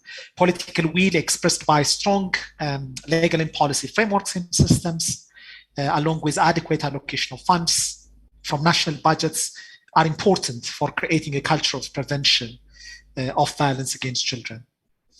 The second key element we've learned from these reports, from this report, is community ownership and buy-in. Community networks have demonstrated the ability and capacity to mobilize rapidly on their own to address protection concerns. And community-based mechanisms have also, facilitated access to extremely marginalized and hard-to-reach vulnerable groups, particularly in fragile contexts, promoting acceptance for ostracized members, such as child combatants and children with disabilities. The third factor is sensitivity to intersectionality of approaches. We've learned that interventions that took holistic, intersectional approaches were very effective at family level. For example, activities around reinforcing healthy relationships, engaging men and boys, and economic strengthening programs at the household level brought about good results by reducing risk factors and promoting protective factors to violence against children. The fourth key factor we have identified is resilience and leadership. At an individual level especially, a strong resolve to see ideas in action and for them to bear fruit was found to be very critical.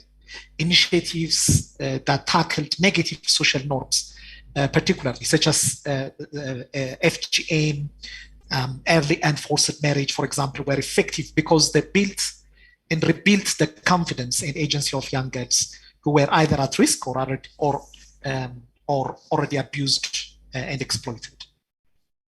The The other key element is the active role of religious and faith-based actors. These actors, as you know, are instrumental in developing, supporting, homegrown solutions in Africa. They have the advantage of already being rooted in our communities with a history of addressing moral and ethical issues and with strong influence on the community. And last but not least is the use of existing local and community structures such as local village savings and lending associations that are well rooted in the communities and are community-led, were found to be very key to economic strengthening at individual and family levels, and hence, of course, violence prevention. Excellencies, ladies and gentlemen, apart from these solutions, our reports have also identified different points as key areas for attention, not just for governments, but also for the African Union and regional economic communities. I will only highlight those recommendations for the African Union and the regional economic communities because previous speakers have already highlighted actions need to be taken by the national government. Our reports recommended that the African Union must continue to demonstrate political leadership on children's rights, specifically the African Charter on the Rights and Welfare of the Child, as well as its monitoring institution, which is the African Committee of Experts, as well as the Special Rapporteur on VAC should be supported and facilitated to advance efforts to end violence against children. And beyond the African Union, regional economic communities also must act really in solidarity on violence against children issues. A high-level multilateral political dialogue on VAC, for example, convened by these RECs would catalyze the adoption of an African regional action plan to end VAC, which has protection, prevention, and accountability components, as well as clear practical indicators for success and evaluation of compliance and accountability. So in the interest of time, I will leave the actions that have to be taken by the national governments, which were already highlighted by previous speakers. I thank you, Dr. Schmelz. I submit.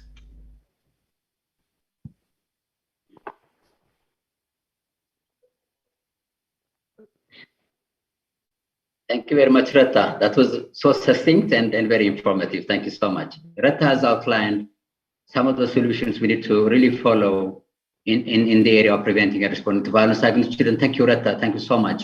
I'm not going to summarize what the speaker said. We are a little bit behind schedule, and I know that most of you do have other engagements outside of these virtual meetings. So if you don't mind, I would proceed with the closing session. We have one presentation left from Save the Children. I'm really sorry. First, I will invite Mr. Malama Mwila, with the Regional Advocacy and Campaign Manager, Eastern Southern Africa Regional Office of the Children International. Mr. Malama, if you don't mind, I will only give you 6 minutes. And if you can wrap up your presentation with the 6 minutes, so that our speakers in the closing session can also have time to say what they're going to say. Thank you. Thank you very much for the introduction. And I think a lot of information has been shared already from the different actors. So first of all, of course, I would want to just ride on the existing protocols that have already been used and just try and rush through in the 5 minutes or so that I have. I think part of the presentation that I have really, also let me start my video so that, So part of the presentation that I have, I was about to say, has been really shared by the child participant that we had. And in the sense that, we're looking at a situation where violence against children is quite high within Eastern Southern Africa and obviously globally as well. But I think one key question that we want to ask ourselves all the time, that in some parts of the world, smacking and hitting children, for example, is a normal thing. And of course, it's seen as a good way of parenting. And as an organization, Save the Children doesn't agree with that approach of parenting children with violence or through violence. And therefore, we ask ourselves, is it worthy for children to be growing up in fear of saying or doing something wrong because, you know, they may experience violence from their parents and caregivers? And of course, that is not something that children should have to live with. We work with children, families, and communities to transform the way adults treat children, view and listen to children, especially girls, and improve relationships while improving communication within homes. So this is just something that is basic, but it's fundamentally very important. So in terms of the way that we do this, we have an approach that we refer to as parenting without violence approach. And this is one of our fundamental tools that we use to address the problem of violence against children in communities that we work in within Eastern Southern Africa and around the world. Our key approaches under the parenting without violence approach is that we work with governments to ensure that the legal basis is firm for protecting children from all forms of violence. So we want to ensure that governments in countries where we work are providing support services for children. We provide mothers and caregivers with knowledge, skills, and confidence to raise their children without violence and create respectful and nurturing homes. In particular, we are focusing on helping girls and boys feel valued, respected, and safe within their families and communities through empowering communities. And lastly, I would say, as one of our key components of our presentation, our approach is we work with communities to change attitudes and behaviors about violence against children. So social and cultural norms are a fundamental reason as to why there is unacceptably high levels of violence within our region. And we work with households and with families to ensure that we address that fundamental problem. So through some of our positive parenting programs, in terms of just giving some specific examples from our region, we have seen positive changes in communities or in areas where we are operating. So for example, in some of the areas where we have been operating in and implementing the parenting without violence approach, in Rwanda, physical and humiliating punishment by teachers was reduced by 58%. So we were working with teachers and children and parents to address some of these underlying causes and drivers of violence against children through the parenting without violence approach. In Uganda, for example, violence against children from a father reduced by 26%. So we know, and that from the information that we have based on our evidence-based approaches, that this approach does work. And our vision is that by the year 2030, we want to see a world where violence against children is no longer tolerated. And to conclude, I just want to give this example of a case of a child and their mother in Zambia on the Copper Belt province. And this is what they had to say. Through these engagements where they engaged between the mother and the son, the mother said, I learned how to talk to my children. In the past, my default reaction was beating them when they did something wrong, but I have changed now. And her son, Patson, says, I'm happy to be in a home where violence is not a solution. Instead of resorting to violence, we just talk about things and resolve differences peacefully. So a key fundamental approach of this work we're doing is really that we work with both the parents and the children to have joint and separate sessions to talk about violence in the home and to talk about violence in the community and how it needs to be addressed by just effective communication being promoted. So that was me trying to rush through my presentation. I hope I'm within the 5 minutes, but hopefully we can have more conversations if time allows in the discussions. And I'll share my contact details for those who are interested in learning more about what Save the Children is doing in the different countries within our region and global, so that we can hopefully expand and reach more children using this approach with your partnership as key and concerned stakeholders. Thank you very much, Chair. I hand over back to you.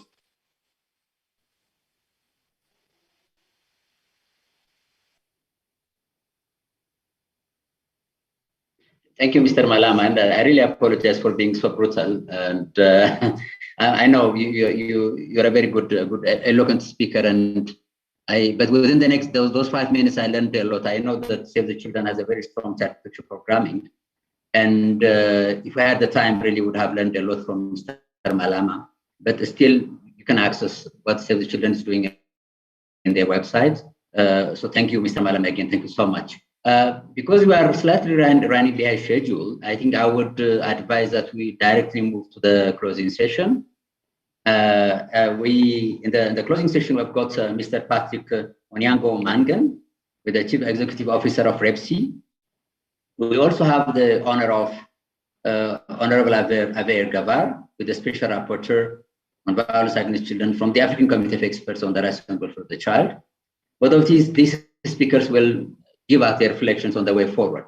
We have heard a lot about the state of violence against children in the continent, the progress made in the different countries, and also in the continent itself broadly, and also some of the persistent challenges that we are faced with.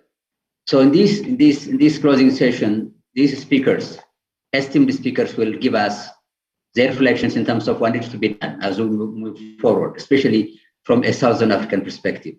Mr. Patrick Onyango, the floor is yours, sir. Principal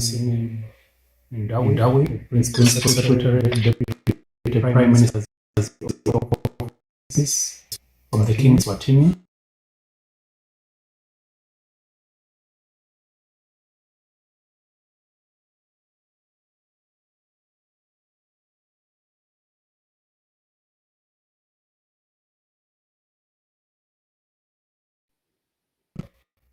Ndawi, the Principal Secretary, Deputy Prime Minister's Office from the Kingdom of Eswatini. Honorable Ministers from Botswana, Mozambique, South Africa, and Zimbabwe.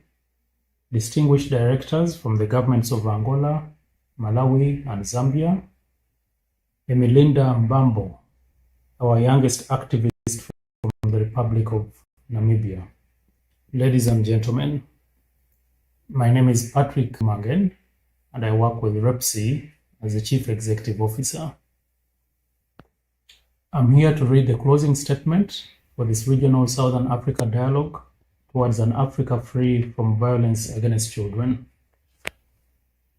The Regional Psychosocial Support Initiative is honored to co-convene this important regional dialogue with our partners, the Africa Partnership to End Violence Against Children and the Africa Child Policy Forum.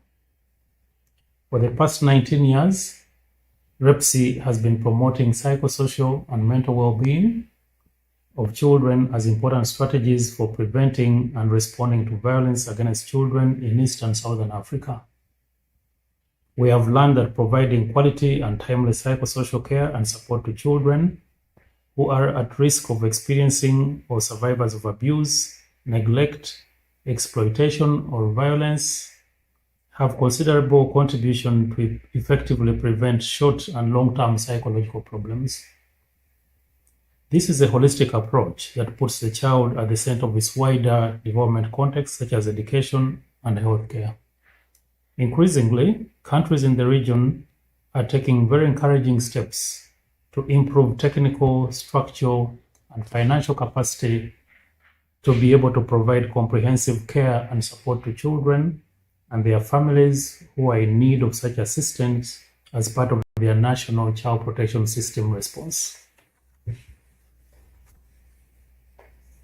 Excellencies, ladies and gentlemen, we are honored to co-convene this dialogue that takes stock of the region's milestones and challenges, but also most importantly, highlights the areas for action towards eliminating violence against children.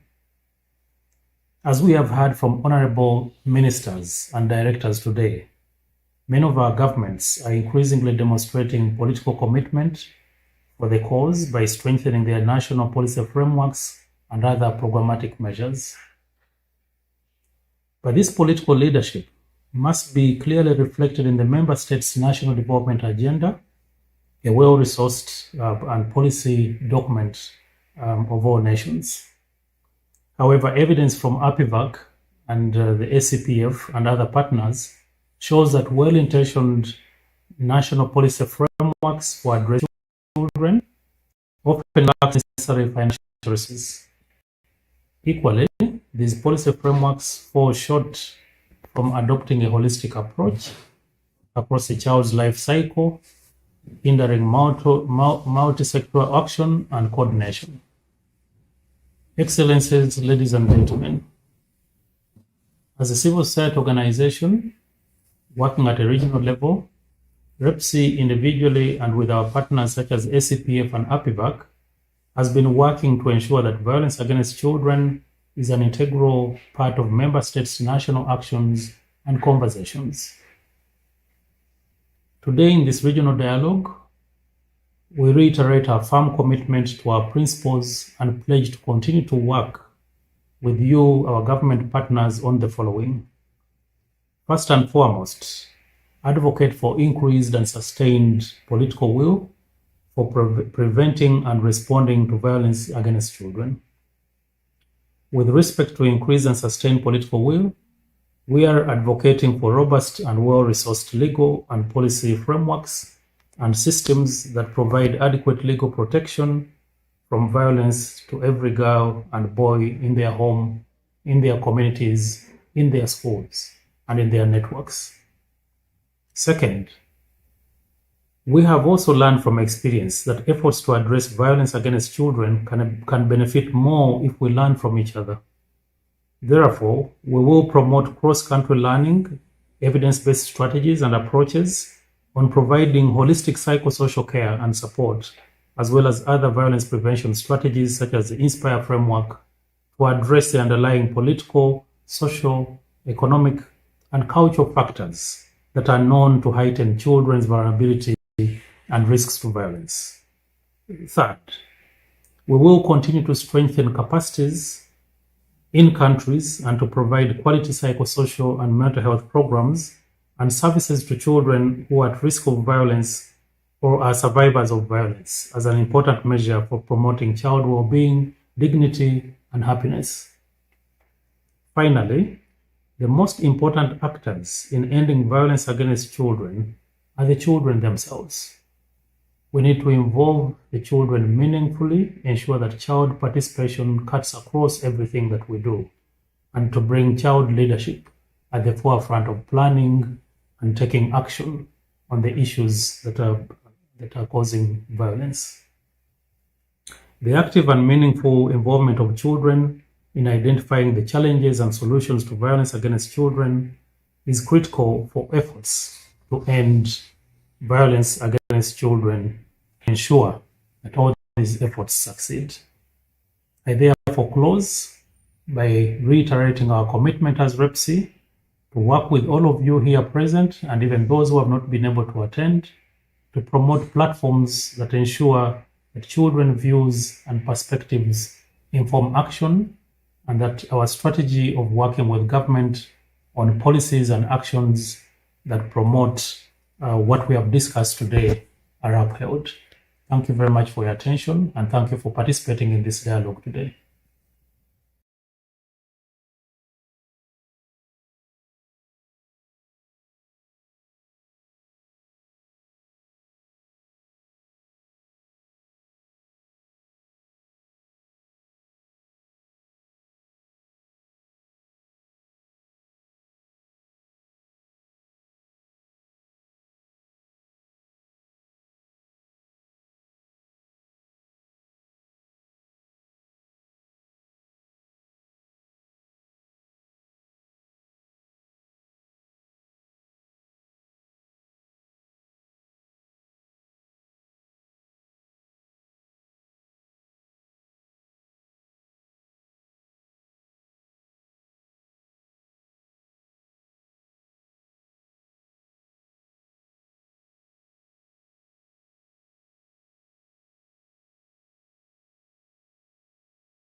Fostering an African Fit for Children, Agenda 2063, the Africa We Want, and Agenda 2030, the Sustainable Development Goals.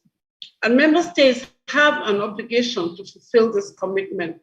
Failing to deliver on this commitment will seriously impede economic and social development across all the aspirations of Agenda 24, the aspirations of Agenda 2063 and the SDGs. Last year, at the occasion of the completion of the first 5-year implementation phase of Agenda 24, the African Committee of Experts on the Rights and Welfare of the Child issued a report on the status of its implementation. The study assessed the progress achieved by states in implementing the 10 aspirations set forth in the agenda. Excellencies, ladies and gentlemen, as you may all know, Agenda 24 requires states to prohibit all forms of physical abuse, neglect and negligent treatment, sexual violence and exploitation, harmful practices including child labor, female genital mutilation, and child marriage. Similar to the findings of the recently launched reports produced jointly by the African Partnership to End Violence Against Children and ACPF, the committee's assessment of the situation of children in Southern Africa showed that although there is increased political commitments from many of the countries in the region, and that the region has made significant inroads from law reform efforts and the development of comprehensive policy to the creation of multi-sectoral collaboration structures and platforms, from increasing budgetary allocations to implementing innovative service models. However, significant gaps still exist in ensuring that every child is protected against violence, exploitation, and abuse. Ladies and gentlemen, this regional dialogue forum is an opportunity to reignite our resolve to create an Africa fit for children. Through the work of my mandate as Special Rapporteur on Violence Against Children of the committee, I am strongly committed to collaborating with all of you to implement Agenda 2040 and reach the aspiration on ending violence against children. A key component of this support is to collaborate with organizations such as APVAC, ACPF, and REPSI to promote evidence and share good practices, innovative approaches, and effective policies and programs. In July this year, APVAC and ACPF launched 3 reports: Violence Against Children in Africa, a report on progress and challenges, National Capacity to Address Violence Against Children, assessment in 10 African countries, and Here to Stay, homegrown solutions to violence against children, in order to inform members or member states on state of violence against children, but more importantly, to share a range of innovative initiatives and key priorities to bring about a quick end to the problem of violence against children in Africa. Excellencies, as I close this conference, allow me to present to you what I envisage to be our common position for action to reinvigorate our collective action to bring about a quick end to violence against children in the region.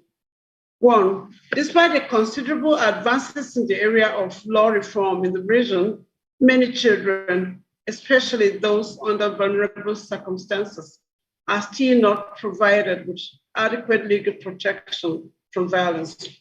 Member states should prohibit all forms of violence against children in all settings without exception. 2, countries in the Southern African region have demonstrated better results in putting in place policy frameworks to address violence prevention. However, in some instances, these policy frameworks are not concretized through multi-sectoral strategies. Member states need to invest in an integrated multi-sectoral plan of action, which is aligned with the National Development Agenda for effective prevention and response to violence against children. 3, capitalizing on current commendable efforts to build children's agencies, member states need to strive to take transformative measures in building the agency of children and making them central to the movement of ending violence against children. Lastly, in the context of the COVID-19 pandemic, strengthening gender-responsive and inclusive systems for providing integrated services for children that are directly or indirectly affected by the pandemic becomes an important priority. Excellencies, ladies and gentlemen, the continent we love so much can only thrive if we care and protect our children. There are very few things so urgent and so grave as violence perpetrated against children, which denies them of their dignity as children and their future as adults. Hence the call for action to free our children on the continent from violence against children. I thank you all. Salam.